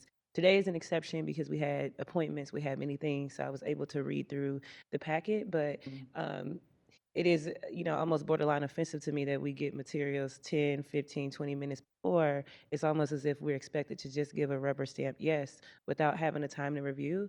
I was able to review, but I just want to make sure that I'm being clear to you, because what I don't want to happen is there a project like this or something else that could be really good for the city, but because I didn't get the materials and didn't get to review in time, I have to say no. And this is my second time echoing it. So I am saying, like, I don't care what the next project is. If something else comes across, and I only speak for me, it's Alderman 7th, and I don't get it, I would like to have it at least preferably at the latest the morning of, so that I can have enough time, at least an hour or two, to look through, talk to you, ask my questions, talk to the sponsor if I need to. But I just really want to flag that we got to avoid this trend of getting the information to us at the last minute. I appreciate that, and I will do that. TIFs are a little bit different. I do not produce board bills for TIFs projects. Tax abatements, I produce the redevelopment plans and TIF board bills, and that's board bills for tax abatements, and that's when we attach the documents. So you are correct. Last two projects have been kind of gray zone also. I want to be 100% upfront with you. Previous one was a TIF project that was passed before a lot of the other things, and we're doing some cleanup on the last piece. So moving forward, you will have all future documents. But I would also like to address, when we are competing against other municipalities, there is some carve out we might have to have further discussions on how to produce those materials for the Board of Aldermen, because I would like to have those ongoing discussions with you. And, you know, I'm happy if there needs to be a separate policy, if we need a separate memo, or if you guys need to change your, because if you take the time to prepare all those materials and go through all those benchmarks, I think as a HUD's committee, we deserve the same respect to get time for consideration, and that needs to be baked into your timeline. So if it's impossible to share information with us, then I think there needs to be the understanding, hey, I know that this committee is not going to vote this through if I have to send them to them on the day of, so we're going to have to wait. So that's all that I'm saying. Like, if we need to do something on the back end to work out redacting out the organization, if you need our help to give you an ordinance or something to follow it, whatever the case may be.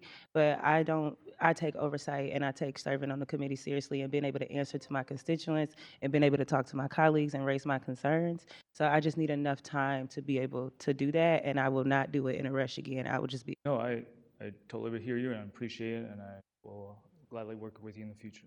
Thank you. Okay. For my first question, I think you kind of spoke to this, but this company is currently located here? Yes, they have a small footprint in our 20 South Sarah building and a small footprint in the building where BioSTL is. I think combined it's several thousand square feet. So the company's really hit an inflection point with these new drugs on the market. Thank you. And is the idea, like you mentioned, that they have a smaller space? So I read through, and I think one of the good things that I put on the record that the project does, and make sure my analysis understand that the project is anticipated to create 172 jobs. The average annual wage is 92,000, but the range of wages is begins at about 55,000 and goes up to 125,000. I just want to clarify that my understanding of that wage is correct, and that all of those 172 jobs falls within that. And so the lowest job that would be created from this would be $55,000. Yes, and those kinds of jobs, Madam Alderwoman, are the kinds of jobs that are lab technicians, for example, just some hands at the bench. And Cortex and BioSTL and others have had partnerships with St. Louis Community College for over a decade to help local residents get trained for those jobs. Those jobs are, like you say, starting salaries mid-50, they're good benefits. And the work with the community college training program, over half of those employed have been Black and brown St. Louisans. And those are permanent jobs that will be permanently created? Yes, yes. Thank you. And do you know how many employees they have in their smaller space versus like if they are able to expand the lease to this proposed location? I would guess, if I had to guess, it's going to be 20 employees or less, probably less. So it's a significant change. I mean, if you think about just the investments that a company like this needs to fit out lab space to make these kind of drug tests, it could be 2 or 3, sometimes $400 a square foot. So you multiply that by 70,000 square feet, it's tens of millions of dollars of investor dollars that will come in and build these lab spaces out. And then as we fill out the other 90,000 square foot, they will go from the owners of the building provide the infrastructure, the special power and heating and cooling. But when we recruit a company in, for example, the company that we're bringing from New York, they will then have to spend $300 a square foot. Let's say they take 30,000 square foot. That will be an investment in our city. And then going forward, those will be net new jobs. There'll be probably closer to 400 full-time net new jobs in that building. So it would be fair to estimate that the movement and the lease going through in this deal would allow the creation of about 150 or so jobs. If they're currently at 20, it will be at about 172 if they're able to expand. At minimum, I think, yes. And then, again, the thing that's catalytic is this isn't just a 70,000 square foot building. This on its own is a terrific win and a must win for St. Louis, but it enables us then to have the rest of the building built for us then to attract hundreds more jobs and tens of millions of more capital investments in labs. That's a great segue to my next question. I saw that it noted that this project will involve about 93 million, almost 94 million, $93,828,125 in capital investment that was noted within the scorecard they received. Can you elaborate a little bit more on what that 93 million entails? And just, I want to clarify for the public that that is an investment on behalf of the potential tenant.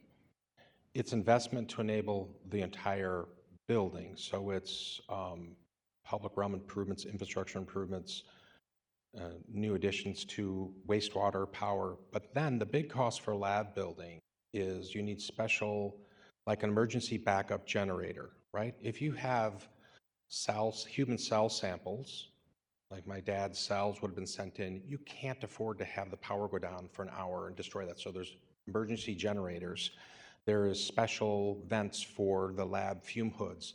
So there's a lot in mechanical, electrical, plumbing that is nowhere near a typical building. It's very, very expensive to do. And that's why, I mean, Cortex, in the 4.5 years I've been there, has had virtually zero available vacant lab space. We have vacant generic space, office space. There's a lot of that in the region. But for lab space, so that the challenge is when we start to grow a company out of WashU Med or St. Louis UMed or UMSL partner has a startup and they need labs, we're in a bind because we can't find a place for them to grow here. Mm-hmm. And what likely happens is they go out to Westport because there's some second generation lab space there. Mm-hmm. They don't grow in the St. Louis city. But we need that to not only keep our folks here who are thriving and wanting to grow. When we go out and meet a company and say, Washington University now is going to have the largest concentration of neuroscientists and science research in the world, 1,300 neuroscientists. And when you think neuro, think all of these afflictions of aging, not just Alzheimer's and those kinds of diseases, but traumatic brain injuries and spinal injuries. Nowhere else in the world can say this is the greatest. We in St. Louis can and need to leverage that. So companies, both startups and then established companies that want to have a foothold near that, we have nowhere to put them right now. We have zero. So it's a shame because we've created something so valuable that we need a way to leverage that value and land it and turn it into economic activity for St. Louis and St. Louisans. And I had this question, but it's specific to what you're saying. So is it the idea that attracting this lab here, placing this lab here will help to attract other labs? And are there plans to potentially use this space to expand and create additional lab space for other potential scientific, research companies and things of that nature? Exactly right. So a real example, let's say this passes, we get C2N, they take 70,000 square feet. The building then, the whole building is renovated and suitable for 90,000 more. There's a company here that's got different WashU Med technology. They make sensors to check rapidly and accurately for all kinds of diseases, COVID, and influenza and a whole host of things, avian flu. The founders and the money are right now from New York. They're in a small footprint in 20 South Sarah, one of the Cortex buildings, our incubator. A year from now, they're going to need a lot more space than we can give them. If we don't have this building built and ready, they will have to go and grow elsewhere. Right now, we have nowhere to land these kinds of companies and have them grow. We need to be invested ahead. We need to be looking to where this thing is going to go, not just where we are today. So this is a vital catalytic event, huge celebration for C2N. It's a great celebration on its own, but it's only a part of a larger celebration that gives us an inventory of lab space to help other C2Ns stay and grow and attract C2Ns from other parts of the country to come here and say, I want to build my business in St. Louis. Thank you. My next question, I think, is one for you, but it also might be for Mr. Wilson. There's an indication on your community benefits part that 10% of the TIF, or $400,000, is going to go to the city's strategic growth fund. Can I get some more information on what that specifically is? All new TIFs that we move forward, we can put 10% of the total of the TIF amount into a fund that goes towards qualified census tracts for infrastructure in the predominantly North City and Southeast City.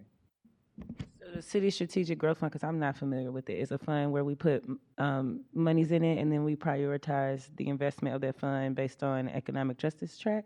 Correct. Well, the issue is, since we haven't done TIFs in 2 or 3 years, there's nothing in that fund currently. So with this type of project moving forward, those funds would be put in that fund. The comptroller would hold those funds until this body or another body guides or directs those funds for future use. And is the decision making, so I know previously we've done investments like into the Affordable Housing Trust Fund as opposed to this. Is that just you guys figure out through your process? I'll let an attorney speak on this, but I believe the state statute allowed for this to move forward, and a state or a law was passed 2.5 years ago to allowing us to do this, and that's why we're doing it. So, yes. Thank you. My name is Mark Spikerman. I'm an attorney with Gilmore and Bell. I work with SLDC. Hello. About 3 or 4 years ago, at the request of the city worked with its lobbyists to get an amendment to the TIF Act to create this Strategic Infrastructure Growth Fund. And as Zach mentioned, for TIFs going forward, 10% of the TIF revenues will be sort of redistributed to low-income census tracts for infrastructure growth or infrastructure investments that will hopefully lead to better development and better economic justice in those areas. Thank you. And do you know what the allocation process is from the fund? Like if we do this, the money goes forward? It will have to be budgeted and appropriated just like any other fund. Okay. Thank you. And I guess Alderman Cone kind of asked some of my other questions.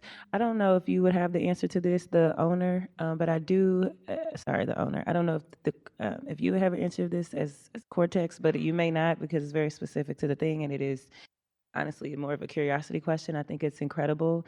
I did some research and just kind of took the time to look up their work, and I think the opportunity to be able to identify Alzheimer's from a blood test, Alzheimer's a lot of times is something people don't discover till it's far in its development, which makes it harder to catch.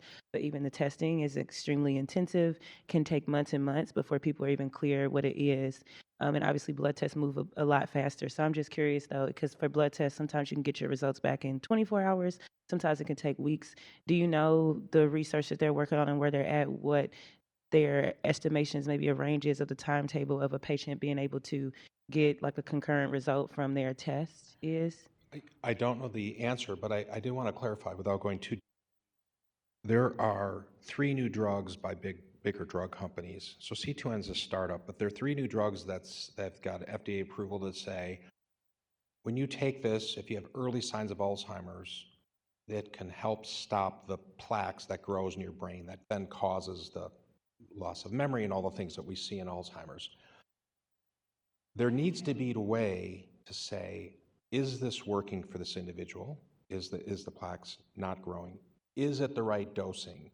And there's no tool today to be able to say those things so you can turn the dials, right? You have to go in to get a PET scan or another scan. It's Right. very expensive and intrusive.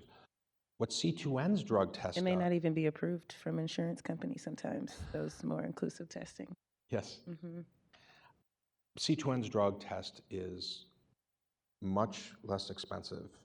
I don't know the details, but it's affordable, it's rapid, and it'll quickly give your doctor the information she or he needs to say, Mrs. Jones, this is working for you, and this is the right dosage. Or it seems to be working some, let's change the dosage.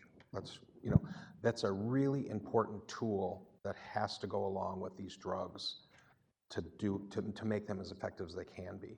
So where C2N doesn't have a drug to prevent Alzheimer's, they have a tool that the drug providers need so that, in my case, my father would have had, now his doctor would have had knowledge to say, this is working, or we need to do more of this, and if it worked like they hope and say, it would have stopped the progression so that he could have lived a more normal life. Okay, thank you. That completes my questioning. You're welcome. All right. Mr. Ferrillo, before you could have stayed sitting because it's not a question. I just wanted to offer my condolences for your father. I can testify to caring for a loved one that suffers from from Alzheimer's disease, dementia. The escalation of it, watching it is heartbreaking, but you never give up. Yeah. And so I thank you for sharing that one.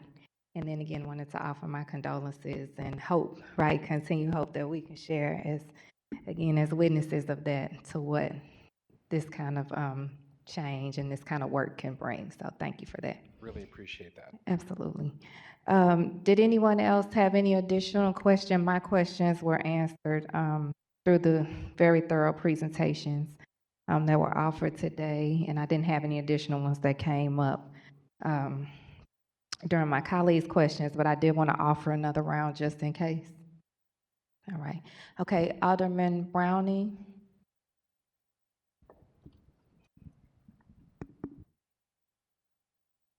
Thank you, committee. I really appreciate the time you've taken to thoroughly analyze this bill and hear from Cortex and SLDC, the Comptroller's Office, and a number of people today. As they've said, this is a really exciting project.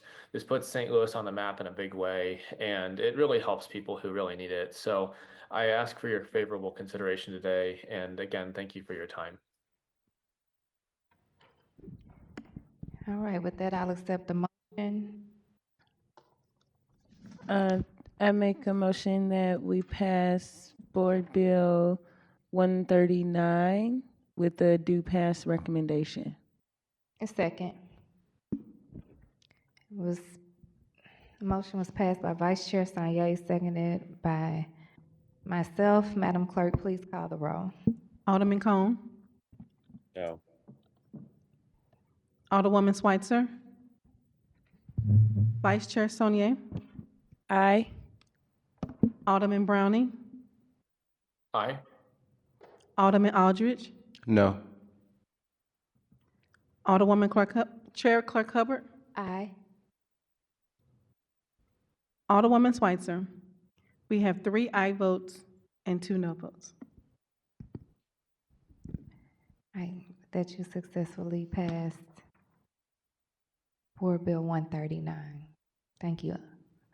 We can move now to Board Bill 140. Alderman Browning.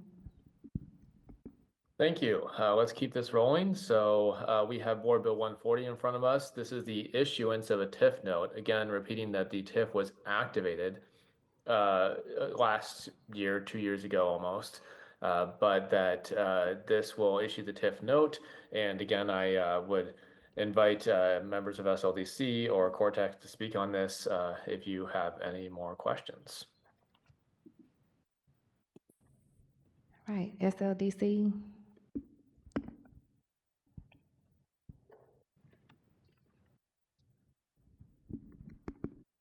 Thank you. Not to be a dead horse, but this is This board bill and the resolution coming back for, behind this one is all for the same project. This RPA was activated from TIF Commission in late 2022 and approved by this Board of Aldermen in early 2023. This is just allowing for the TIF notes to be issued for the project. My team will be happy to answer any of the questions. Okay, thank you. Alderman Cone, No questions. Alderman Aldridge, Thank you, Madam Chair, members of the committee. To Alderman Browning, another same question. Has this been through ENA yet? Same answer, no, but we expect to take it up in December. Thank you.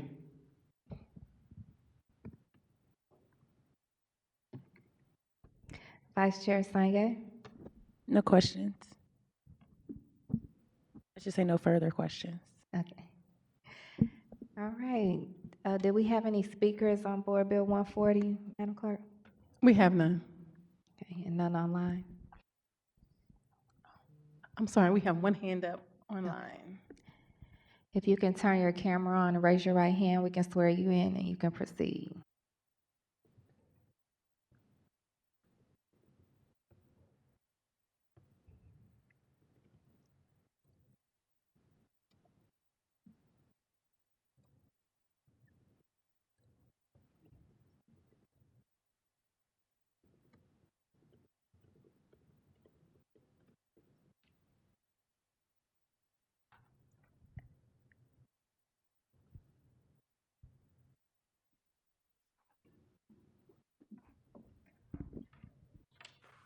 Mr. Conley, if you can raise your right hand. Swear to tell the whole truth and nothing but the truth? Yes, I do. Thank you. Thank you for being here. You may proceed. You're welcome. I'm testifying in opposition to Board Bill 140. I think it's deficient in terms of the information presented, the bill that's posted online. The fiscal note references Exhibit A for an SLDC analysis. That analysis is not included. Although we've heard a presentation on 139, I really feel we deserve a detailed presentation on 140. It's still very unclear to me exactly what this TIF is going towards. Is it just going to the old structure, the former Goodwill building, or is it also going toward the adjacent building that's shown in the renderings? If you take a trip out to 4140 Washington, they constructed piers, foundations, they poured a slab on the second floor, they've got columns going up to the third floor, and this idea that there's just like minor work going on is completely false, in my opinion. Also, the notification for the TIF Commission meeting, and I've got screenshots that document this. It was required to have 20 days notice and a posting on physically or on the website. There were documents posted on the website, but they were buried away on a section which is documents associated with a certain meeting. But given that 25 consecutive TIF Commission meetings that were posted on the calendar were canceled, usually within like 2 to 5 days in advance, the idea that anyone would be checking this is just absurd. And the actual calendar notice for the November 13th TIF Commission meeting did not have an agenda posted until 4 or 5 days prior to the meeting. And the idea that proper public engagement notice was given, again, I think is ridiculous. And again, in terms of clarity, having listened to that TIF Commission and listened today, all kinds of different terms are used. It's like, we need $4 million to attract a tenant. Then it's, we need $4 million towards the capital stack for this building. When the Comptroller's Office disperse these funds for reimbursement of eligible expenses, who do those funds go to? Is it to St. Louis Innovation District, i.e. Cortex, or is it going to Washington University's for-profit entity, 4140 ML LLC, who is actually going to be receiving this funds. And I also believe that SLDC providing a report 13 minutes before the meeting, and I believe that report definitely refers to 139. I don't know if there's information for 140, but I don't think any of these bills should be voted upon until all of them have been properly heard. You've already gone ahead and voted on 139. Documents that were posted by PJAV that are part of that TIF commission material, you know, it had the date for ENA. It has next week's date for ENA. If there was any doubt at all that the Board of Aldermen and ENA wouldn't approve this, why would WashU have started? You know, someone needs to produce documentation on how much work's been done on the Goodwill building and what that has cost. Would they really have started that if there was any doubt they were going to get the money?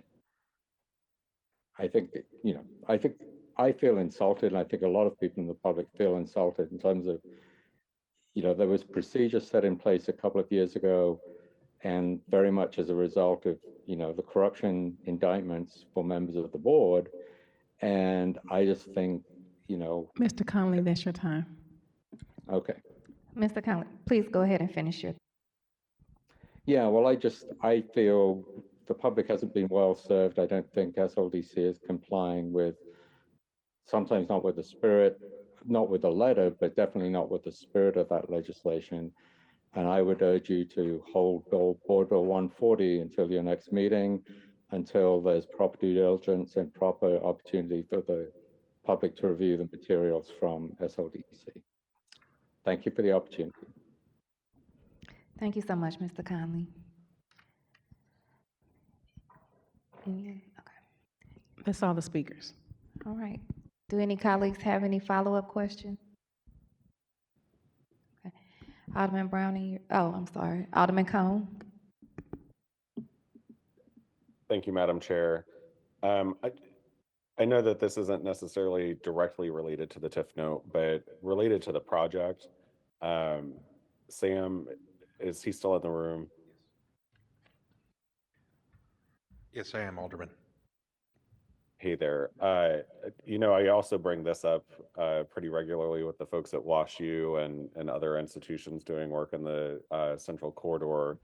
I just hope that, you know, as you undertake these types of projects, whether it's this one or others, that you're mindful that the city does have an ordinance that you're not supposed to be blocking the sidewalks as you're undertaking these types of projects as well. Thank you for that. We've been working with Alderman Browning on a fix for, right now there's some work being done in the front of the building, some water stub out. We worked with Tarleton, the contractors, and WashU, the owners, and I think we've come with a plan that we've articulated to Alderman Browning to mitigate that pain and to make sure that we have proper signage and proper safety measures in place. So I appreciate that. Okay, thank you. Mm-hmm. That's all, Madam Chair. Thank you. All right, Alderman Browning. Thank you, and thank you, Alderman Cohen, for that concern. I spotted it as well, and I definitely strive to keep pedestrian access as a priority in the ward. I think it's worth revisiting pedestrian standards too, and that's something that the Public Infrastructure Committee is going to be looking at in the future, and something I've heard through the wayside that maybe the TMP is looking at as well. So definitely agree that we can improve on that, and hope that we can have better standards in the future, because even the city doesn't follow our standards sometimes. So on that note, back to this project, I just want to say that I really appreciate, again, know that the timeline here is not ideal. And as you all know me, I don't prefer to bring stuff forward like this, but you know, this the idea that this project would proceed without this is not true. And I think there's been plenty of discussion that today. The benefit to the city is, you know, well measured and really quite substantial. I love the idea of having jobs locally for people to fill, And what I love about lab space, and from my previous work experience, I know what goes into lab space. It's jobs at every level, not just the scientists, but also you need someone to wash the glasses and do the lab management. So there's a lot of levels of jobs and a lot of opportunities for people. And not only bringing this tenant here, but also bringing additional people and giving them room to grow is so, so crucial. So I appreciate the committee's consideration today and would ask for a due pass recommendation. Thank you. With that, I'll accept a motion for Board Bill 140. I make a motion that we pass Board Bill 140 with the due pass recommendation. Second. It was, all right. The motion was made by Vice Chair Sanye, seconded by myself with a call for previous roll with no objections. Congratulations, Alderman Browning. Thank you. All right, with that, I'll hand it over to Vice Chair Sanye. Well, one sec. Well, we're doing your board bill and then the resolution. He has a resolution. Right. I would like to go ahead and do that part of the agenda in order. Okay. Okay. From Mr. Pfeffer. Thank you.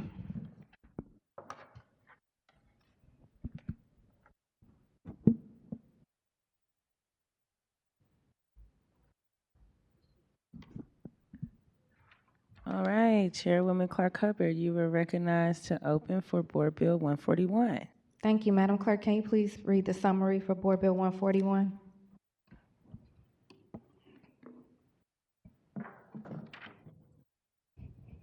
Board Bill 141, introduced by Alderwoman Shamima Clark Hubbard. An ordinance recommended by the Board of Estimate and Apportionment authorizing and directing the mayor and the comptroller of the City of St. Louis on behalf of the city to enter into and execute an agreement or agreements with the United States Department of Housing and Urban Development, Office of Healthy Homes and Lead Hazard Control being offered pursuant to a federal fiscal year 2024 notice of funding availability for the lead hazard reduction demonstration grant program and directing the comptroller to issue warrants thereupon the city treasury and containing an emergency clause. Thank you so much. With me today, I have Director Pfeffer to give a brief presentation as well, and then we'll go through questions. Thank you very much. And I will be quick and toss it to our Director of Housing, Bill Rata, to go deep on this program, but just a quick overview. Board Bill 141 appropriates $3.6 million for our lead hazard reduction grant program. This is actually our 14th time receiving this grant from HUD. It's a competitive grant which we first received in 1998. And since then, we have, with our partners, the Building Division and the Department of Health, improved over 5,000 units across the city. It's a key prong of our environmental justice work, and it is really defined by those partnerships with other city departments, as well as with contractors and homeowners. Bill Rata, our Director of Housing, has managed this program since day one over the course of his 29 years with the City of St. Louis. He's an extraordinary civil servant who has built these partnerships and this ecosystem that has kept this program rolling, moving, and delivering results for residents. And so I'll toss it over to him now to provide a detailed overview of the program's processes and the budget, which is included in Exhibit C.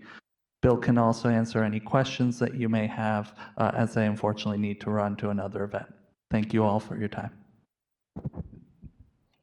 Thank you, Noel, and thank you, members. So, as Noel was saying, the grant is a competitive grant. Excuse me, could you say your name? I'm sorry, Bill Rata, the Director of Housing at CDA. Does he need to get sworn in? Yes. Can you place your hand up? Do you promise that you're about to say the truth and the whole truth and nothing but the truth? Yes. Thank you. Okay, so it was a competitive grant that we competed with a number of cities and states across the country, and we were awarded it. It's for a little over $3.6 million. It'll result in the remediation of 240 housing units of lead safe, of lead-based paint hazards. So let me just mention that the grant only allows for lead-based paint hazard remediation. It does not allow for lead service line replacements. Of the 240 units, we anticipate 140 of those will be rental and another 100 will be owner-occupied units. There was a threshold of a certain number of pre-1940 units that we had to have in order to be eligible for the grant, which we did. So this grant will target those units mainly. So CDA will serve as the monitor of the grant, will oversee the performance of all the subgrantees and the subcontractors, provide grant management, and do the reporting that HUD requires. And we are also working with the building division, as Noel mentioned. They will conduct all the lead inspections and risk assessments to determine where the lead-based paint hazards are. They will write up a scope of work. They assign that to a contractor. They monitor the jobs while they're going on, and they clear the job at the end of the project. The health department is also a partner of ours. They will provide education and outreach. They do free testing of children to determine if they have elevated blood lead levels. They also will help us enroll clients into the program, and not just those who are lead poisoned, but the goal of this grant is also to target children and remediate the units they live in before they become lead poisoned. And then we are also working with Wireless Blue Yonder, who provides our lead-based paint database portal, and they will continue that work, serving it, hosting it, providing additional upgrades that make the lives of the folks in the building division, CD department, easier while working this portal. We also entered a new partnership this year with Affinia Healthcare, formerly known as Grace Hill. And they do a lot of lead screening for children for lead poisoning already. So they are going to directly refer folks into our program, and they will help them actually complete applications. So we're excited about that. They see a large number of households with children under the age of 6 and pregnant women, and that's kind of the focus of the grant. So if we, like I said, if we can get to these units or remediate them before the child's even born, that's the best case scenario. We're also funding Emphasis Computer Solutions. They are going to help us with a HUD requirement that we have to maintain a lead-safe housing registry. So as these rental units go online after they've been remediated, they'll put that in their registry, and then folks can search for lead-safe housing that way. And then we're partnering with the Housing Authority. They are required to have anybody who has a housing choice voucher and has a child under the age of 6 or pregnant woman, that unit has to be lead safe. So they will automatically be qualified for our program, so they won't even have to apply if they meet that process. So those are the main partners. Noel wanted me to talk about just kind of the process for the program and how it will flow. So first of all, there's no waiting list for the program. So if somebody calls today, the way they get in is you would call the Citizen Service Bureau and you request a lead inspection. And then once that lead inspection is done by the building division, if they find lead hazards, then I have staff to actually mail the applications to the homeowner.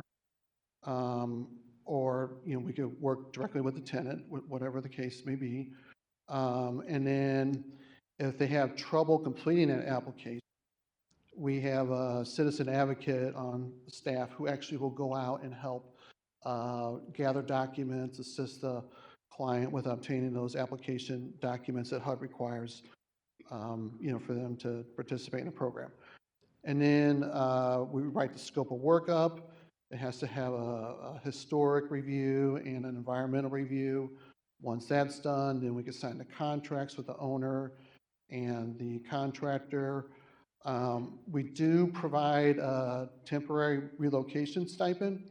So for the homeowners, they cannot be in, or the tenants cannot be in the unit while the work is being performed. So, during the day, so we give them a stipend to kind of like maybe go stay with grandma or, go out for the day. And then the contract starts, we do require that the contractors have to obtain a payment and performance bond. And they also have to notify the state that the work is going to start and what day it is, because the state sometimes sends monitors out to review the work to make sure the contractors are adhering to lead safe work practices, as does the building division as well. They monitor the work. They're on the job site every day. At the end of the job, they do clearance testing, and once the clearance testing is done, the contractor can get paid. I will also mention that we do a lot of 2 and 4 family buildings, and we only need 1 unit in the building to have a HUD eligible client, but we could still do the other units with matching funds. And the idea there is, since the landlord is already renting to a family that has a child, if those other units become vacant or there's turnover there, let's make those lead safe too, because they may rent to another family with children. And then the clients also have to meet the HUD income guidelines, which are the 80% of the area median income, and have to be current on their mortgage and their real estate taxes, and the property has to be insured. So that's kind of the summary, and I'll be happy to answer any questions. Thank you so much, Mr. Rata, for your decades of service and for that outline. That was a good point to make in the outline, because there may be somebody watching that would absolutely need to access this program. I know we talk about it, well, I talk about it all the time. We down here legislating off of our lived experiences. And my mother, when she was deputy director of public health for the city of St. Louis, I remember this lead being an issue, and in the housing, and most especially with our children. And I have someone very close to me that is thriving now from programming after the fact. We found out that as a child, she had been eating off the paint in her grandmother's home, and that family was able to benefit from programming from the health department and from HUD then. And I'm glad to be able to be in position to continue that, because again, I know firsthand the impact rather that this kind of programming can have. So with that, we'll be able to answer any questions for Board Bill 141. Thank you. We'll go through the committee in seniority order. Alderman Cone, are you still on the line? Do you have any questions? I am. I don't have any questions. Thank you. Alderman Aldridge. Oh, yeah. Alderman Browning. No questions. Thank you for bringing this forward. This sounds good. Alderman Aldridge. No questions. Please add me as a. So noted. Thank you. I would like to make a motion to embank this. Second. Any opposed? Motion carries. Okay. And with that, Alderwoman, you're recognized to close. Thank you so much, Vice Chair Sanye. I would like to note I was prepared for if my colleague Alderman Aldridge asked to note that it will be on this month's ENA agenda. And with that, I'll renew my ask that we favorably pass Board Bill 141. I will take a motion. So moved. Second. Madam Clerk, may you please call the roll? Alderman Cone. Aye. Alderwoman Schweitzer. Vice Chair Saunier. Aye. Alderman Browning. Aye. Alderman Aldridge. Aye. Chair Clark Hubbard. Aye. Alderwoman Schweitzer. We have 5 aye votes. Thank you. And with that, Alderwoman, your Board Bill 141 has successfully passed with the pass recommendation. Thank you so much, Vice Chair. Now we'll go forth with resolutions for review. Resolution number 203, Alderman Browning, you're recognized. Thank you. We are almost done. This is, I think, the last item. So this is a resolution that is a little bit atypical in that typically we just have board bills for these things, but when the TIF was activated in 2023, part of that condition was that they come back with a detailed project report. And that is what this resolution is it is a detailed project report. So trying to provide as much information about the project as possible. So this resolution simply acknowledges receipt of and approval of this detailed project plan. I should hope that to have all of your support on this. Thank you. Thank you, Alderman Browning. So we'll move forward in questions. Alderman Cone. Alderman, thank you. That was a very brief summary. Can you just illuminate for the general public, is this within the Cortex area, and what project is this a report on? Yes, apologies. I mentioned I'm feeling a little under the weather and I can be a little bit forgetful. So this is for the same project we just discussed. This is the 4140 Forest Park Avenue project. The detailed project proposal just simply shows everything that's going into the project, the plans for it, and what we'll be doing now that if the TIF note and the tax incentive does pass out of the full board. Okay, thank you. I just, I know that sometimes we get lost in the conversations that we're having down here, and the general public might get lost. So thank you for the clarification. I don't have any further questions. Thank you. Alderman Brown. I'm sorry, Alderman Aldridge. Vice Chair Sanye. No questions? Okay. Did we have any speakers signed up, or did you have any speakers in the room that you wanted to have Alderman Browning speak before we? We have no speakers. Okay. Any additional speakers, Mr. Alderman Browning? No, I don't believe so. All right. Okay, well, with that, you're welcome to close. Thank you. I do see does our clerk have our hand up? Okay. Thank you. So I would just ask that the committee give their favorable approval of this with a do pass recommendation. Thank you. All right. That I'll accept the motion for resolution 203. I make a motion that we pass resolution 203 with the due pass recommend. Oh, I guess I just make a motion that we pass resolution 203. Second. Motion was made by Vice Chair Sanye, seconded by myself. Madam Clerk, please call the roll. Alderman Cone. Alderwoman Schweitzer. Yep. Vice Chair Sonier. Aye. Alderman Browning. Aye. Alderman Aldridge. No. Chair Clark Hubbard. Aye. Alderman Cone.